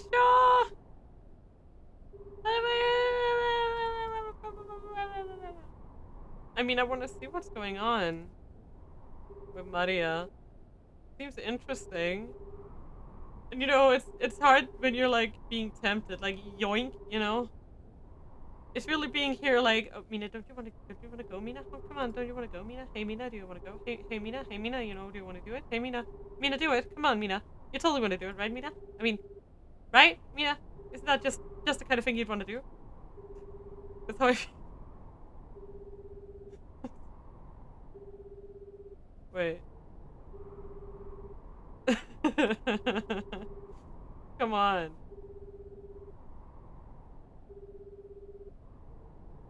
Please help. No, Nightbot, that's not helpful! That's not helpful, Nightbot. Fucking Christ. I don't know. Surely Maria would be unable to answer the phone. Still, she couldn't resist the urge to try. I mean, I can always return, you know?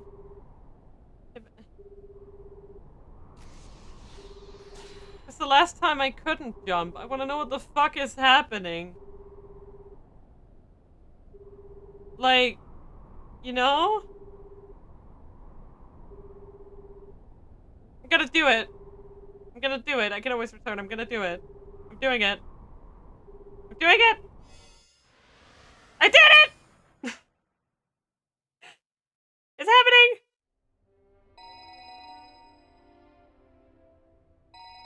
Abruptly, Maria's cell phone rang in Stanley's pocket. We're back in real life! Ah! That's right. Hermanzo gives this back to you. He handed the phone to Maria.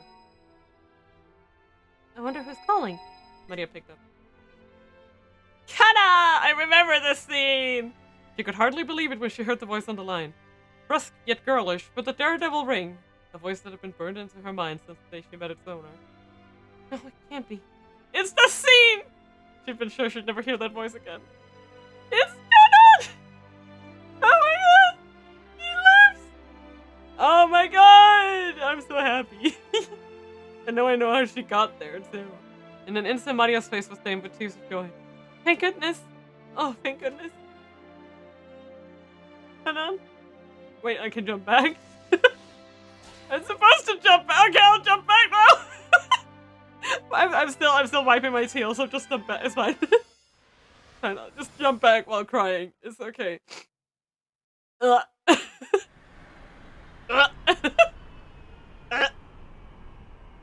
Now we're here again, bro. We're jumping. Maria, do you hesitate the urge to hurry to a destination? Taking a cell phone, okay. Well, now we got it.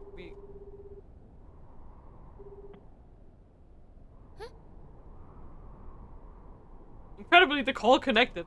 And I gasped as she'd seen a ghost. The sound of stopping came through the receiver. She didn't actually need to ask. Hanan could tell it just from the sound of the briefing that it was Maria on the line. She felt a rush of joy. She wasn't too late after all.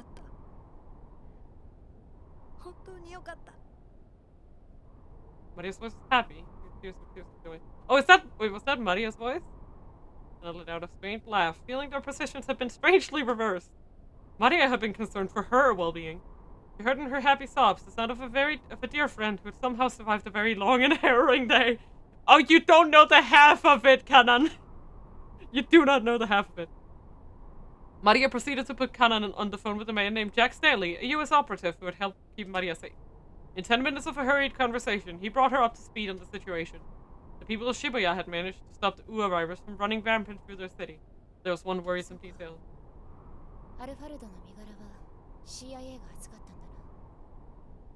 It was Stanley's superior, Gordon, who had escorted Alfred away. Kanan recognized the name. She was certain that Gordon was one of the Serpent's collaborators. Oh my god, I'm so shocked hearing this now. When you play as Maria for so much of the game but no idea what her voice is like, I know! She sounds a lot... like, her voice is a lot deeper than I guess from her personality. But I like her voice. Like, that wasn't meant as a dig. I actually like her voice a lot.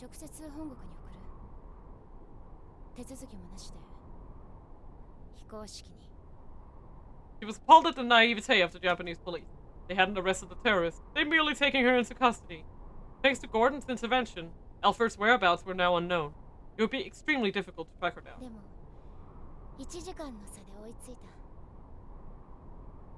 She allowed herself a cautious smile. If Gordon was acting on his own, he'd have to use the airport. He probably had about 30 minutes left to act. For an ordinary person, that would be a hopeless situation, but Kana wasn't an ordinary person. At a facility with this many people, this many colors, the color of danger would stand out clear as day.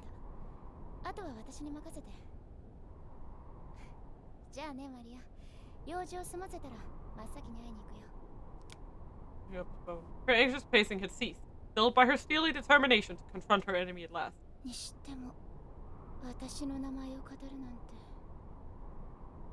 What an outrageous deception. But also, like, kind of expected. Something had changed in the Serpent. She was toying with her far more than usual.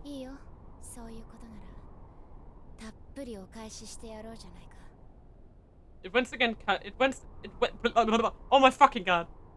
Start reading properly. My voice is just my voice and my brain are both no bueno today. I'm so sorry. It went again. Oh, I did it again! No, read, only go. It went against Kanan's own sensibilities, but trickery seemed like the perfect tactic to use against these folks. Maria and her companions had been played like puppets. It was time to return the favor. We gotta play her like a goddamn fiddle! The sound of propeller blade. Propeller. Is it propeller? I think it's propeller. Propeller blades cut the air. Voices were barely audible beneath the roar of the craft prepared for takeoff.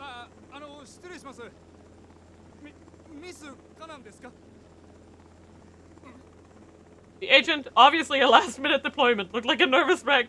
His scent was startlingly harmless. He hardly seemed suited for the job. そうだけどこれもう出るの？はい、それはもちろん。あ、でもですね、どうなんでしょうね。飛べることは飛べるんですけど、あなたこういうの初めて？え？あ、はい、初任務です。ありがとうございます。I like this guy. She decided to ignore his stumbling. Her first impulse was to just kick this dolt, but obviously that wouldn't do. Since befriending Maria, she'd become far less inclined to casually strike out at fools who got in her way. I've become less inclined to enact violence against you, like, innocent people. それで銃の補充はさせてもらえるの？いえ、それが銃ですよね。もちろん用意してありますが、そういうのはどうなんでしょう。Kanan stared at him. 何か問題でも？はい。言いにくいんですけど、事件はですね、つい先ほどきれいさっぱり解決したと。She held her tongue, all part of the act. 解決した？ It seemed best to feign ignorance just to be on the safe side. This man's color was trustworthy enough, but the hue of the copter pilot on standby was harder to read. An unsightly blue, proof that he had contact with the killer. Incredibly dumb. She couldn't risk blowing this golden opportunity. ごめん、詳しく説明して。はい。でも怒らないでくださいよ。The man explained the situation, profusely apologetic all the while. He told her about the panic that had befallen Shibuya. The existence of Ua had been exposed. Alfred had been taken by the CIA, and Maria Osawa was now under police protection. そうか。じゃあ。はい。カナンさんは全くの無駄足というか。He was a man of far too many words. No matter. She could understand his unease. From his perspective, she was an uninvited guest. As a good agent here, she was a meddler trying to usurp the CIA's rightful target. To the helicopter pilot, she was simply a nuisance who'd arrived a few minutes ahead of schedule. But the fact was that they were the ones who had no part to play on the stage. Not if her plan was going to work anyhow. Maria and the others had slipped through Alfred's fangs, unexpectedly providing Kanan with one last chance. Now it was up to her to seize it. この街、渋谷との相性は最悪だったな。テロリスト。 She shrugged off a momentary twinge of self-doubt. Maria had survived so far without Kanan's help. It did seem a bit outrageous for her to get involved now. This novice agent was right about one thing. Her initial plan for the trip had, in fact, been a total waste. But still she felt a surge of excitement for what lay ahead. Perhaps she'd secretly been hoping it would come down to a single desperate encounter all along. Another moment when fate took a strange twist and everything changed, like that hectic day on which she'd first met Maria. She cast her mind back to their first encounter, that unexpected brightness. Oh right, I remember her voice now. That was also Maria's voice. It felt like so long ago. Now I remember that I had forgotten that I definitely did hear her voice once before. She'd seen this wayward stranger, a comforting color, a hue that felt inexplicably familiar. And suddenly, after all this time, she realized why. そうか。 How strange that she'd never realized before. Maria shone with the same color as Kanan's older sister. No wonder she triggered so many memories of you. Kanan had been isolated as a child, spending more and more time alone with her peculiar senses.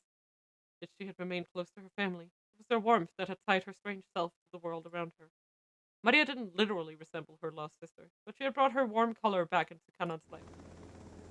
There in the prop wash of the waiting helicopter, Kanan giggled despite herself.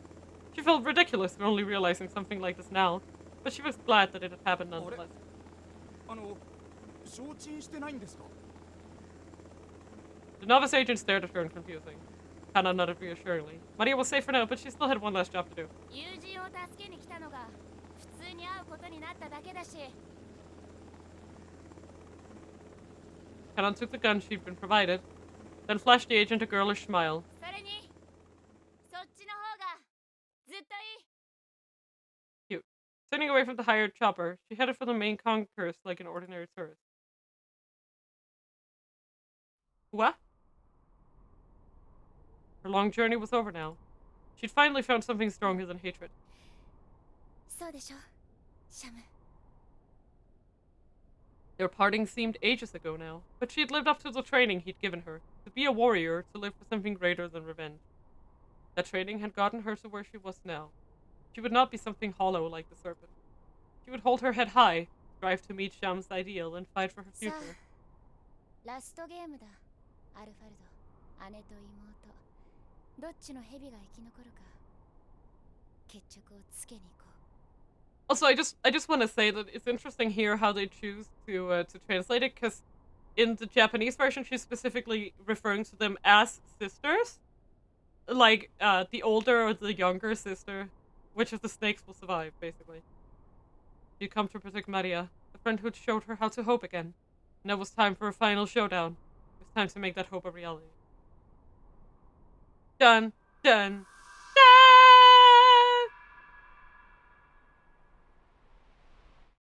Do I actually get to see it? I don't.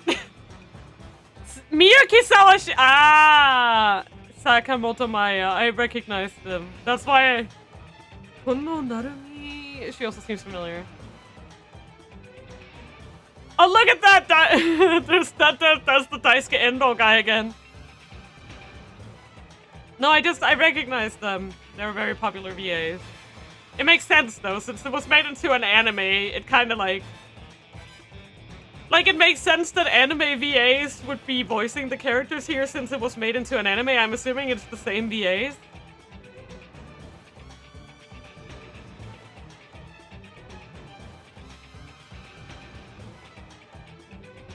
That was so much fun! I like that it's still, like, at the moment, the ending is still kind of open. I don't know. I'm assuming that with this and some other stuff, we're gonna be able to get the real ending? I'm not sure. I have no idea what we're gonna do. We're still not done, by the way. This is the second time we're seeing the credits. We're not done. No, wait, third time. I think the white bookmark had it too. Guys, we're not done yet. This game seems like, infinite. We're not.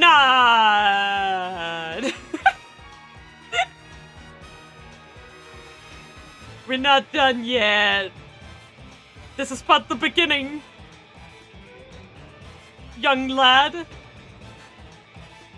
But absolute fucking big claps. That was great. I loved it. Amazing. Don't even have anything to say. I was fucking hyped the whole time. And then I cried, and then I was hype again. I had a bit of a deal. I got a golden achievement, the solitary serpent! Oh my god. Oh my god. Okay, you know what? I think this is the high time. First, I'm gonna take a break and get some more drinks, because my voice is dying. And then we're gonna do a quiz together. How about that? Quiz in 2 minutes, okay, Argo? Be patient. Be a good one now. Come on. Come on, be patient. You're right there. Come on. Come on, my little friend. You're right there. See? Here he is. Argo? Be a good one now and be patient, okay? Good. Good boy. Okay. No, you're upside down. Okay. I'll see you guys in a few minutes.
And after a brief recess, we return. Hello, welcome back to the Dreamland. I hope you guys are still doing well, and my voice is still doing as good as ever.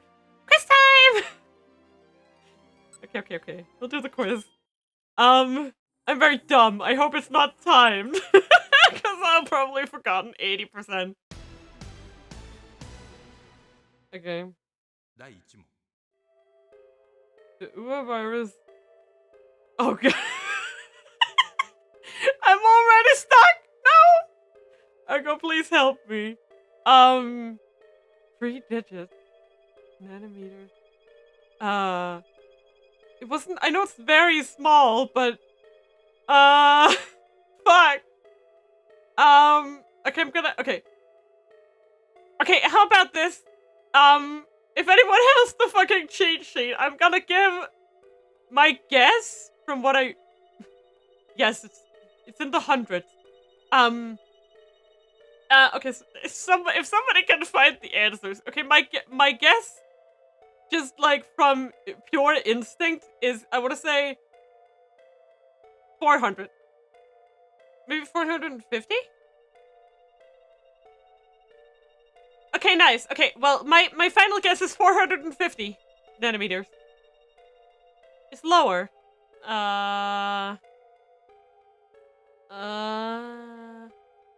200? I'm so dumb. Lower? 100? 150? 150? Is it 150? 150. 100? Just 100?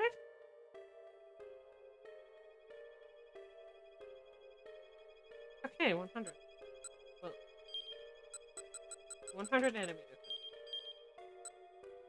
Wait, how do I tab?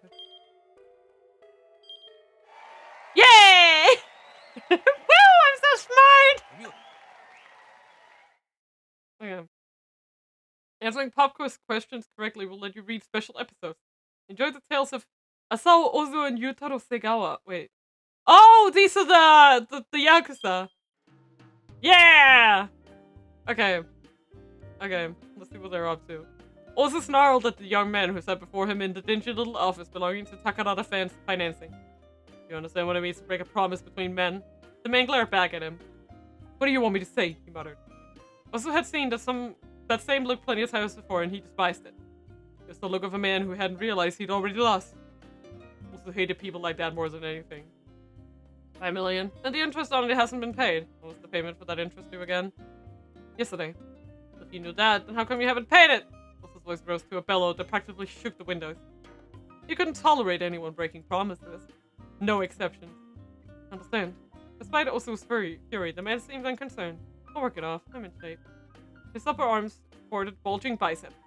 They were the arms of a fighter. If that's not good, I can always sell my organs, the man added nonchalantly.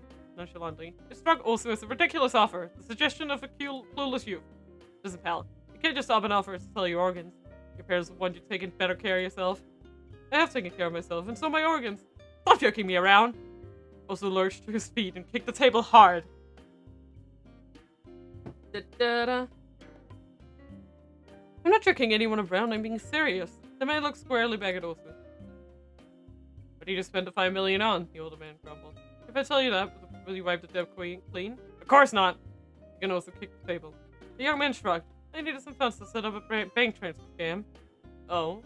Osu straightened up reflexively, picking up the scent of money.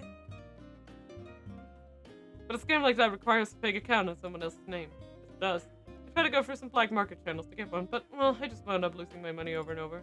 The man continued, describing how he'd blown through over 1.5 million yen before landing on the fake account.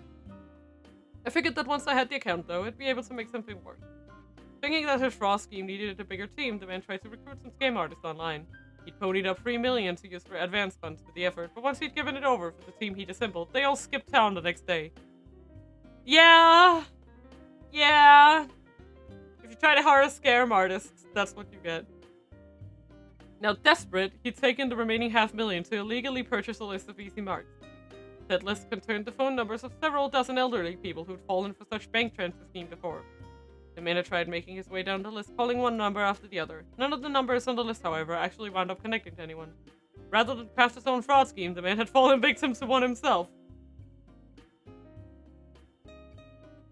You were looking for some suckers, but suckered yourself, Wilson snorted. Yeah, the man grumbled sullenly. Look, could you please just let me make a quick phone call? A phone call, huh? There's another mark I've been working on since this morning, who just needs a little more coaxing. If I pull it off, I might be able to pay what I owe. There was no way this guy was pulling off a scam. From all he'd heard so far, Osu was sure of it. But that made him all the more amused at the thought of letting this guy have his call. Yes, I gotta hear. Go ahead, make your call. Osu turned the phone speaker on, then handed the receiver to the other man. With a notebook in his other hand, the man dialed. The phone rang several times and then someone picked up. Hello, Grandma, it's me. Did you get the money? Oh, Masa, is that you? How's school going? I'm already working now, Grandma. Didn't I tell you? Oh, yes, that's right. Oh, lovely. How's your homework looking for today? Oh, make sure you come straight home and don't buy too much candy while you're out. The old woman on the other end of the line sounded completely senile. She was under the mistaken impression that this man was her grandson. So, anyway, Grandma, you remember what we talked about last time? Did you get the money? Money? Was there something that you wanted? Nothing like that. Do you remember our phone call from earlier? Phone call? What do you mean? These two weren't even on the same page. Also frowned skeptically as he listened to the back and forth. Remember I said I'd been in a car accident? I hurt someone really bad and I need to pay a settlement. Masa, you don't need to lie, you know. Lie? The man looked panicked. I'm not lying. It's alright. Grandmothers can tell this sort of thing. But I'm not I bet you really want to buy some new video game. It's okay, Masa. I've got enough saved up to buy it for you. Don't you worry. I've been all alone ever since your grandpa died. I'm just happy when you call me. Buying you a video game is the least I can do. Fucking Christ. The joy in the old woman's voice left the con artist at a loss for words. Your father and your uncles never come around to see me anymore. I'm so very happy you called. Thanks to you, I feel like I might live another 10 years. Look at 10 years, I wanted to see 100 more years, Grandma. The young man managed to rasp. His eyes had grown blurry with tears. Masa? Yeah? Will you call me again? Yeah, I will. That's a promise now. I will, I swear I will. Alright, I'll talk to you later then. The man hung up the phone. Oh, they'll make that into a movie for sure, was the with a faint chuckle. You really have no sense of duplicity whatsoever. The man hung his head. There's something even more unforgivable to me than that. Also took a step forward, looming aggressively above the other man. The fellow began to tremble. Real men don't break promises. Also snatched the debtor by the collar and dragged him to his feet. Gonna have you work off what you owe me real slow. The man blinked in confusion. You're gonna work under me for the rest of my life. You're gonna keep up your act with that old lady until she dies. Huh? I'm not letting you break your promise to call her. It's only a tiny hint of kindness showed through Osa's gruff expression. Wait, is this how they met? Wait! It just dawned on me. Wait, is this how that guy in the red shirt became a Yakuza? Oh my god. What an origin story. Several years have passed since then. The younger man still makes the rounds with Osu, still deep in debt. His name is Yotaro Sagawa. The schedule for today involves collecting money at the apartment of some broke actor, putting pressure on the president of a publishing company with cash flow problems, and then shaking down some shady guy who's trying to sell some weird diet drink. Oh my god! Hint. How did you enjoy that tale of the loan shark's first meeting? We hope you found it entertaining. Now here's some tempting info for you. In Osawa's story in the 12 o'clock time block, rubber gloves appeared at some point. During that scene, the background seems to be right. Try waiting for that moment to finish and see what happens. Have fun with that and see you next time. Oh fuck, I need to write this shit that way. Just give me a second, I'll get some paper. Paper. Oh. Paper.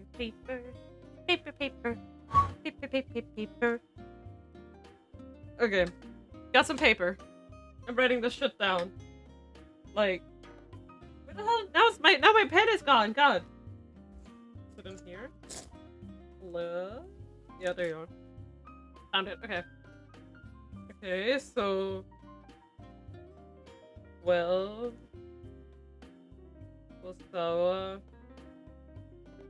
Rubber glove.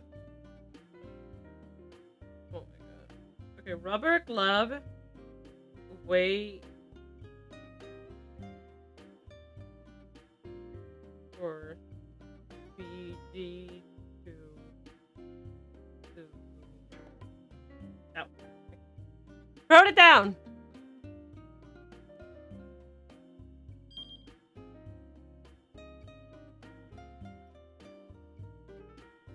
Oh right, it's the cleaning. I remember. I'm assuming it's when they were cleaning the toilet. Special episode.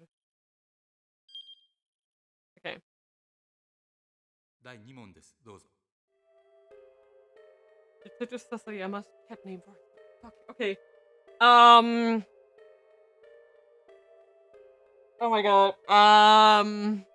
Fuck. I feel like I remember it, but I also don't.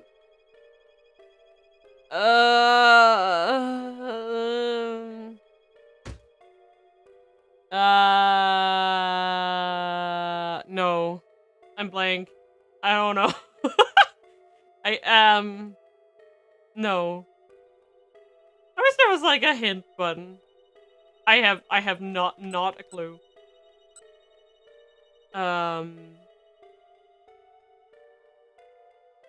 Like that nope. My brain completely like just said bye-bye to that info. I have no clue what her name was, because I can't even remember if it was based on her name or if it was like, yeah, okay, start with a hint. Like try a hint first. Try a hint first.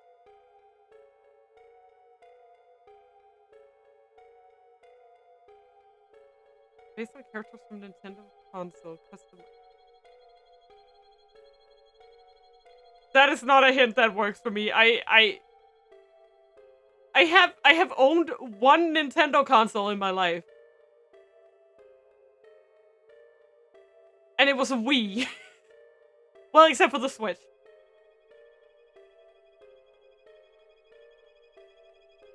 Like, I don't know anything about Nintendo. So like oh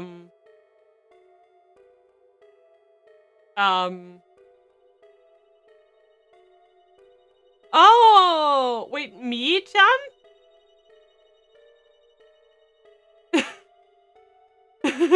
Oh yeah, Sex, you have to understand that I'm extraordinarily stupid.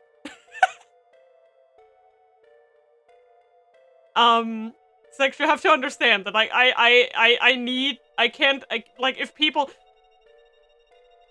like, sometimes it'll take me, like, Argo will make a joke, and then it'll take me, like, 5 minutes before I realize that, yeah, it dawned on me, because I did have a Wii,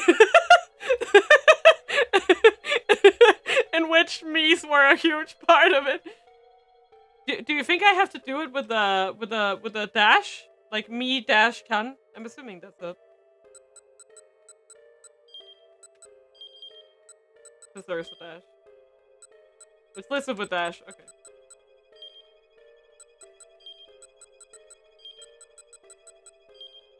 Me-chan. I had like, I was thinking it was like something with an M, but that's all I remember. And that doesn't do much. Because there are a lot of people who has M in their names. In this game, you know? One chill curry soba and make it tasty. What are you talking about? Maki Yoneda snapped from the kitchen. Everything this old gal makes is tasty. She grabbed a bundle of soba noodles and tossed them roughly into the roiling pot. Humming a tune to herself as she tended to the soba, she heard another faint humming join in, seeming from out of nowhere. Alright, let's do this! The tiny voice had come from down by Maki's feet. Another day for making delicious noodles. A different voice, this time from the shadows of the dingy kitchen shelf.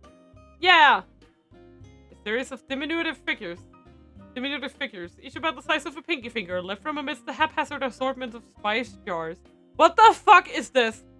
They lined up on the floor, these tiny little fairies, 7 in total, all carefully keeping out Maki's line of sight. They were food sprites that had come from Italy, and they protected the flavor of Dogen hot soba noodles. Is this lady okay? Their leader, Mario, specialized in meat. Are you guys okay? What? What the fuck? What? Huh? Huh? Eh? Eh?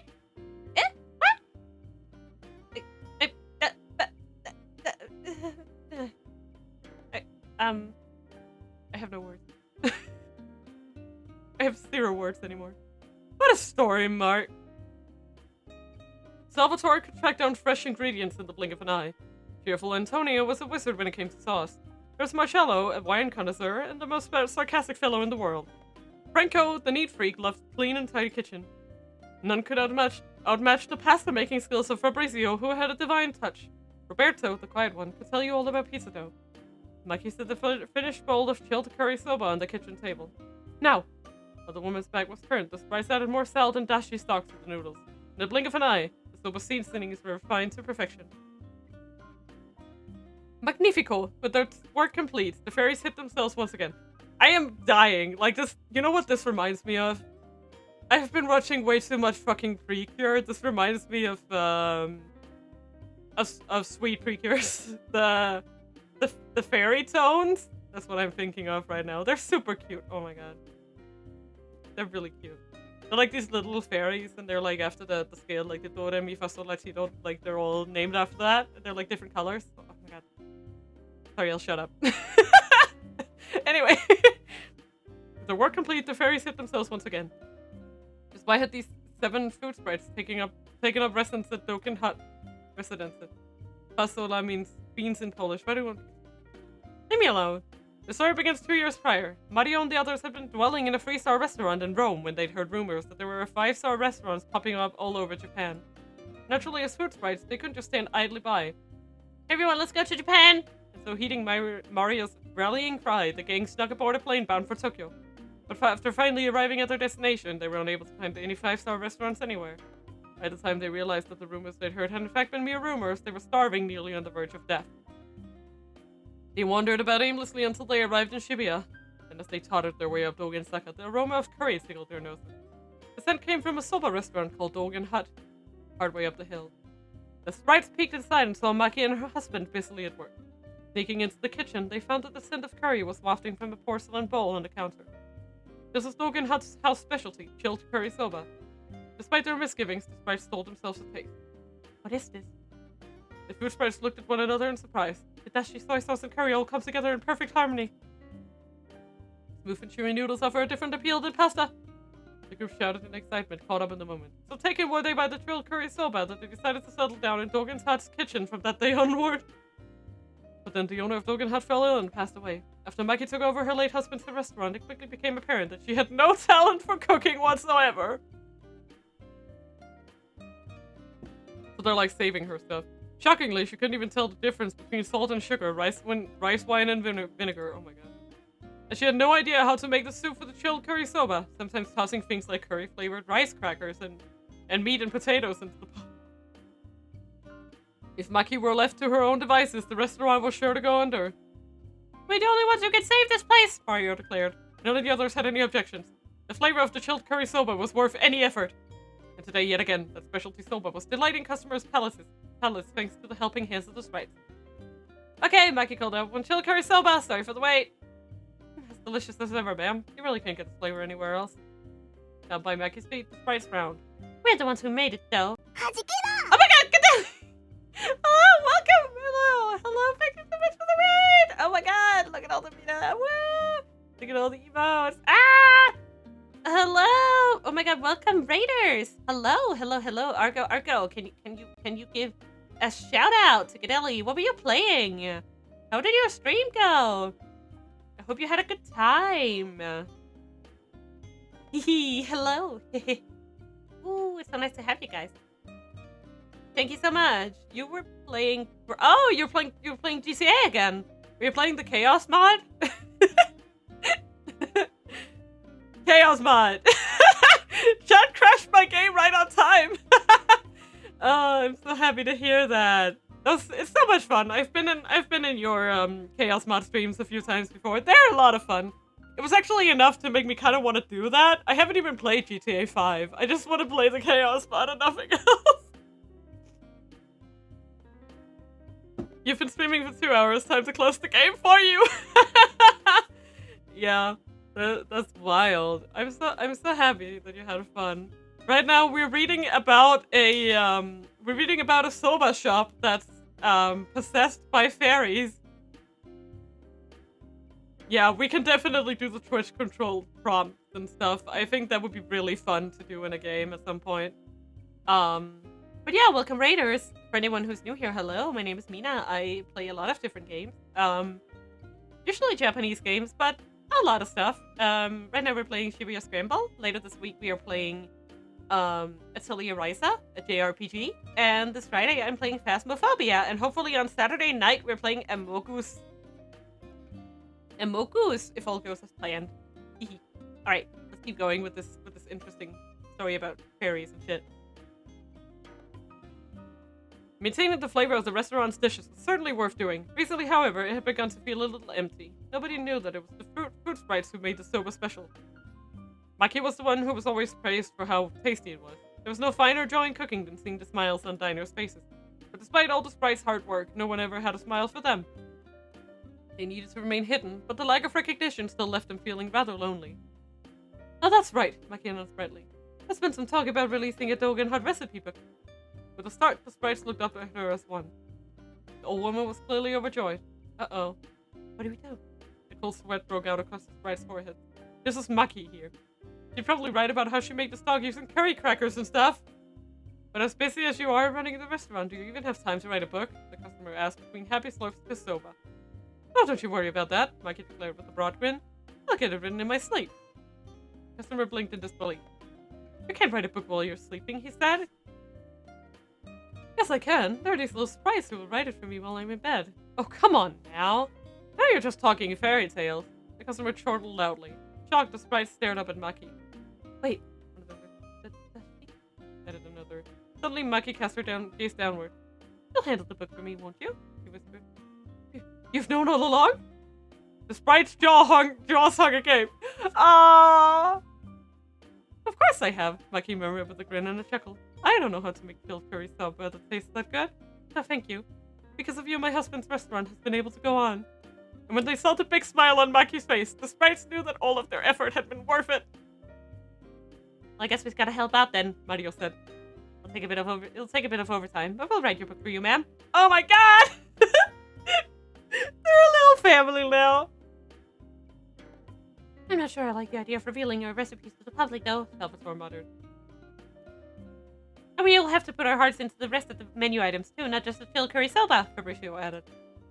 Despite all of their grumbling, though, the sprites couldn't keep their happiness from their faces. Ah, man!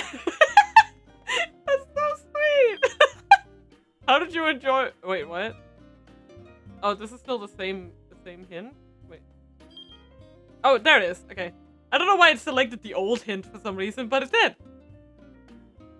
Don't even... Okay, this is the new... Okay, did you enjoy our tale of Dogen Hut's unexpected secret? That fairies are real? Shake off your amazement, because it's time for some new info. In Tama's story in the 14 time block, that suit she's lugging around on her back sure looks heavy. By taking a good look at her hauling that weight. What might happen? Happy hunting and see you next time. Okay. Let's write that down. 14 Tama lugging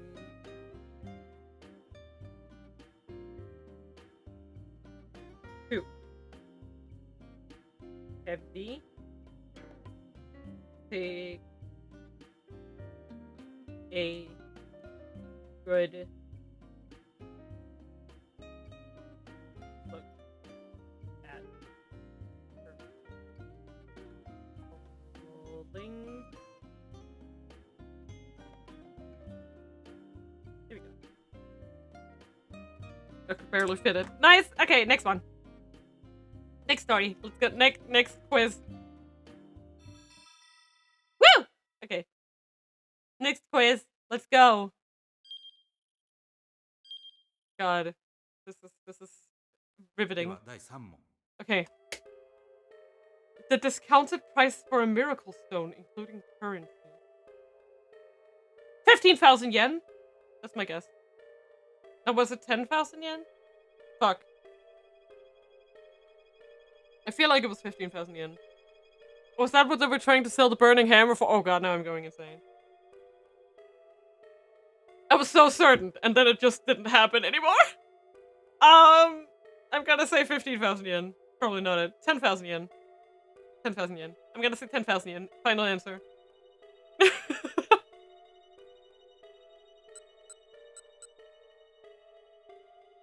Also, I like that they're playing this music during it. It's great. Yes, 10k is last. That makes me sound like it's wrong, but I'm gonna say 10k. Miracle Stone, the necklace, 14,000 yen? Yakadeli, I have exciting good news. I don't know if I told you. We are 4 subscriber points away from my next emote slot. That's all. I just think that's really nice, you know? I'm excited. I really hope that we can reach it. Yeah, it is really nice. Okay, so 10,000 yen is not the correct answer? Then I don't know. I guess 15,000 would be my other answer. Remember a conversation about the necklace costing about $140?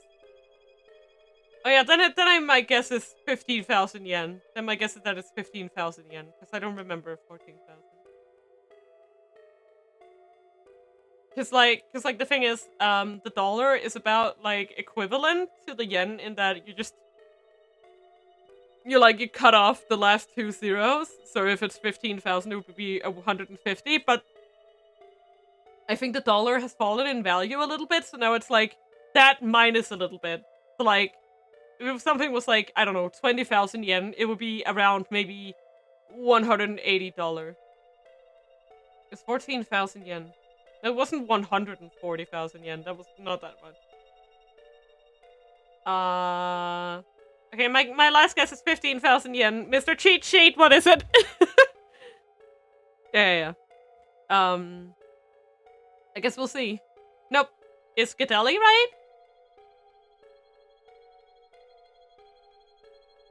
Is Gadelli correct?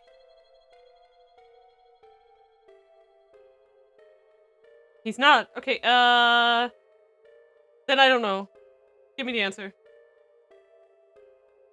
If it's not 10,000 or 15,000 or 14,000, I have no idea. Like, I am completely lost. I forgot. 5,000! Okay. Yeah, no. Oh. How do you go back? Oh. Somehow it...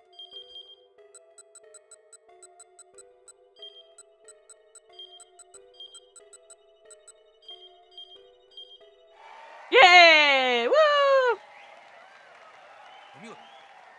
I think the 15,000 was the... Oh, that's true. Yeah, Juichi Yanagishita, woo! I don't want to know. I was in France on business at the time, staying in his cheap apartment on the banks of the Seine. Monsieur Yanagishita, you must pay those 10,000 euros at once. Yeah, that's how Marshal Pochet, a general goods trader, greeted me when I opened my apartment door. It was the most unsophisticated bit of French I'd heard by far in my time there alongside the Seine. But you see, this is all rather sudden. 2 days earlier, I had purchased some health products from Marcel. We'd agreed that I could pay the 10,000 euro bill a month later. Now here he was telling me that I needed to pay up at once. Well, sure, if you would, please. 10,000 euros right now. Marcel, I'm sorry, but I don't have that money, I replied with my own halting French. We had a deal that I could pay a month from now, didn't we? That's not what I want to hear, monsieur. What I want to hear from you is, oui, Marcel, don't worry, I'll have it right away. I hadn't yet sold any of the health products I'd procured from Marcel. I was flat out of cash. I couldn't have paid up even if I wanted to. What in the world is going on? Why are you suddenly demanding that I pay right now? Monsieur, I need that money, whatever it takes, by this evening. He pointed a finger at me. You absolutely must have it by this evening. Otherwise, you'll find yourself sinking to the bottom of the Strait of Dover. I'll be in touch. And with that, Marcel departed. Oh man, now what am I gonna do? That bit of grumbling there was in Japanese. I don't have 10,000 euros anywhere. My reflection of in the waters of the Seine looked miserably distorted. Yanugi? I looked up.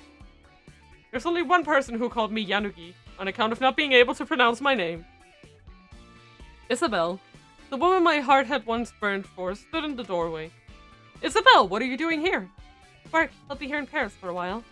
I see. Well, what a coincidence. You're as beautiful as ever, I see. And your hairstyle is the same as ever, too. The sight of a familiar face bolstered my spirits, at least somewhat. She may have firmly rejected my advances, but I still loved her all the same. I've been hearing a lot about you, Isabel told me. A businessman who hops around all over the world. Well, I'm just always living on the edge is all. When you're doing business with the world, sometimes, even though you know it's dangerous, you need to leap off that edge. There's this product that I simply have to recommend to you. Here. Isabel pulled a doll from her handbag and presented it to me. What's this? Isn't it cute? It's a mascot based on Indonesian folk art. Don't you think they'd be a huge hit in Japan? It had a bumpy green skin. And bloodshot eyes. There were sharp claws in the ends of its lizard-like hands and feet. Not only was it not charming, quite frankly, it gave me the creep. Look, I'm sorry, Isabel, but I don't think I need something like this. Why not? Why not, huh? No matter how I looked at it, this just wasn't a design that would sell in Japan. Go on, push on its back. Yeah, it's back. Give it a push. I did as instructed. The doll's arms and legs waggled almost apologetically. See, isn't that marvelous? Well... My brows knit as I tried not to frown in front of her. But she sensed my efforts. When she sensed my efforts and her expression turned sad. Oh, you don't like it, do you? How many of these dolls do you have? I asked, feeling something like pity. Around 3,000 or so. Wow, 3,000? Could you take them off my hands? Look, I'm sorry, but I really can't. But if there's some other opportunity comes along... I see. I guess I should have expected that with a doll this creepy. Isabel turned her back to me forlorn, and then she muttered softly. I've been thinking of throwing an extra 10,000 euros if you took them off my hands, but... Oh? What was that just now? Well, here, hold on, Isabel, hold on. I hurried around in front of her. Could you repeat what you said, please? You said that if I took them off your hands for you, I'd throw in 10,000 euros. That's it. I thrust my pointer finger forward triumphantly. With 10,000 euros coming in, I'd be able to pay what I owe Marcel. Okay, Isabel, because it's you, I'll happily take those 10,000 euros. Well, I mean, it's the dolls, not the 10,000 euros. Please give me those 10,000 euros. But the dolls. Dolls and the 10,000 euros. I can't bring everything here. How about tonight? No, now, before tonight. I can't do that. Tonight is the soonest I can make it happen. Guess I don't have much choice. I'll just have to make Marcel wait a little longer. I remember that last part so that Isabel couldn't hear. So, alright, Isabel, tonight then. Thank you, Yanagi. Don't forget the 10,000 euros. Don't worry, I'll have it for you in cash. Isabel held out her hand. I really do appreciate this. I'll see you later tonight then. I shook her hand firmly. Likewise, bonsoir. Looking quite happy, Isabel departed. But also like, what the hell? What the hell is this? What is this absolute shit fuck? God, okay.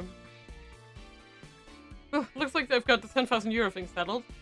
I let out a breath I hadn't even realized I'd been holding. When evening came, Marcel returned.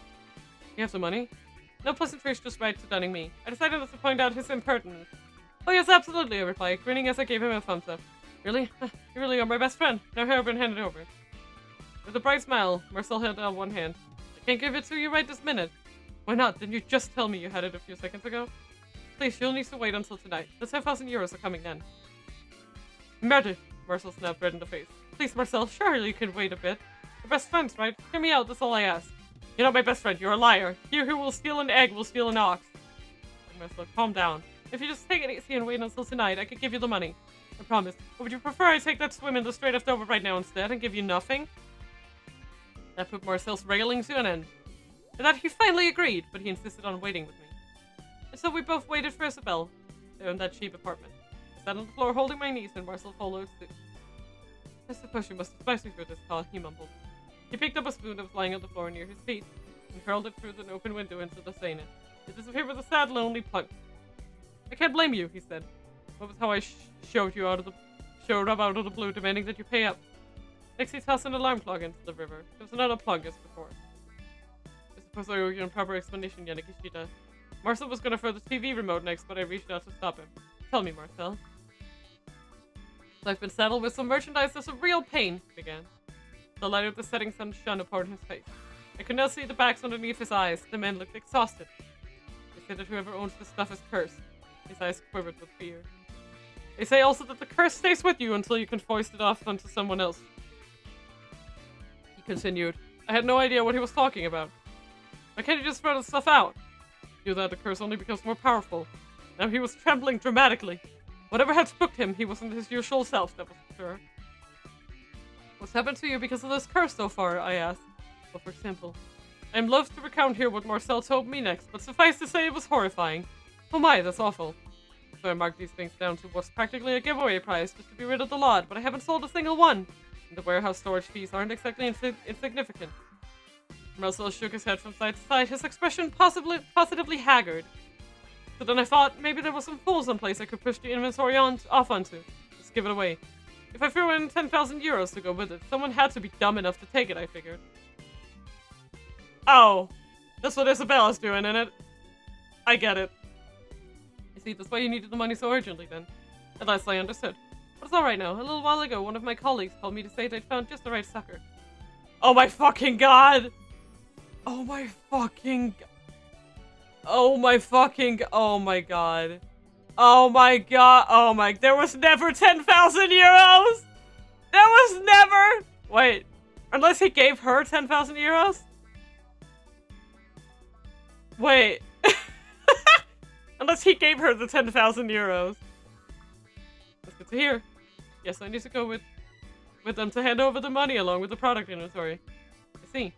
Your life's over, Yanagishida. Merci beaucoup. No, de bien, Maso. Huh? What? What was that? Come again now? Man, it's hard to believe someone was dumb enough to actually want this stuff. Even 10,000 euros thrown in. Ah! Fucking scams, bro! He let out a little chuckle. Hold on a sec. Marcella, can I ask you something real quick? What is it? This colleague you mentioned, the one who found your sucker. It's not a woman named Isabelle, is it? Oh, you know her? Yeah, Isabelle's great. Got a real knack for finding marks. She's quite the lady. I did the mental math. I give 10,000 euros to Marcel. Marcel gives that 10,000 euros to Isabelle, along with the cursed merchandise. Isabelle gives me 10,000 euros and the dolls. I get the 10,000. There's no 10,000 euros! And Marcel, these cursed goods, do they happen to be creepy green dolls? Oui, monsieur. He flashed a broad toothy grin. I slapped myself on the forehead, good and hard. No one has the money! Wait, what? He did it again. That's so strange. Okay. There we go. Did you enjoy our tale of Yanagishida's bittersweet younger days? If you slap yourself on the forehead along with him, we've got some new information for you. In Kano, okay, 15, Kano. Got it. 15, Kano. What does he do? There's a scene where Kano and Stanley are running. Maybe try sticking around for a bit. Take a good close look and we'll see you again next time. Okay. Kano plus Stanley. Run. Stick. Oh god, it's running out. Stick. Round. For a bit. I need a new pen! Okay. Well, I think this is a pretty good 3-hour mark. Take a good close look and we'll see you again next time. No, not the pen! I know. Not my trusty pen. God. Okay. Okay. Can I exit and it'll just start? At the 行きましょう。第4問。 Okay. Okay, nice. I hopefully can just go back to where I was. I'm assuming that's what all the saving was for. Wow, this is fun. I can't wait to figure out what the hell is going on with the side stories. I'm assuming that's what these hints are for. I'm assuming these hints are for the side story stuff. So that's why I'm writing them down religiously. So we're gonna have to look at some of that next week. That's gonna be great. As I said, on this Wednesday, we will be playing Atelier Ryza, Wednesday evening. And Friday evening, I will be playing Phasmophobia with, some good friends. It's gonna be a lot of fun. I still suck at Phasmo, so that's gonna be a running theme. And you wanna know what we're gonna do today? Yeah, just hints unlock most side stories. Yeah, I got it. So today we're rating Vika. She's finally back. I think she's been on a break for a bit. And she just came back today. I think this is her first stream back. So we're gonna raid her. Because I want to support her. So yeah, I miss Vika a lot. So for anyone who doesn't know Vika, she's great. She's sweet. She's lovely.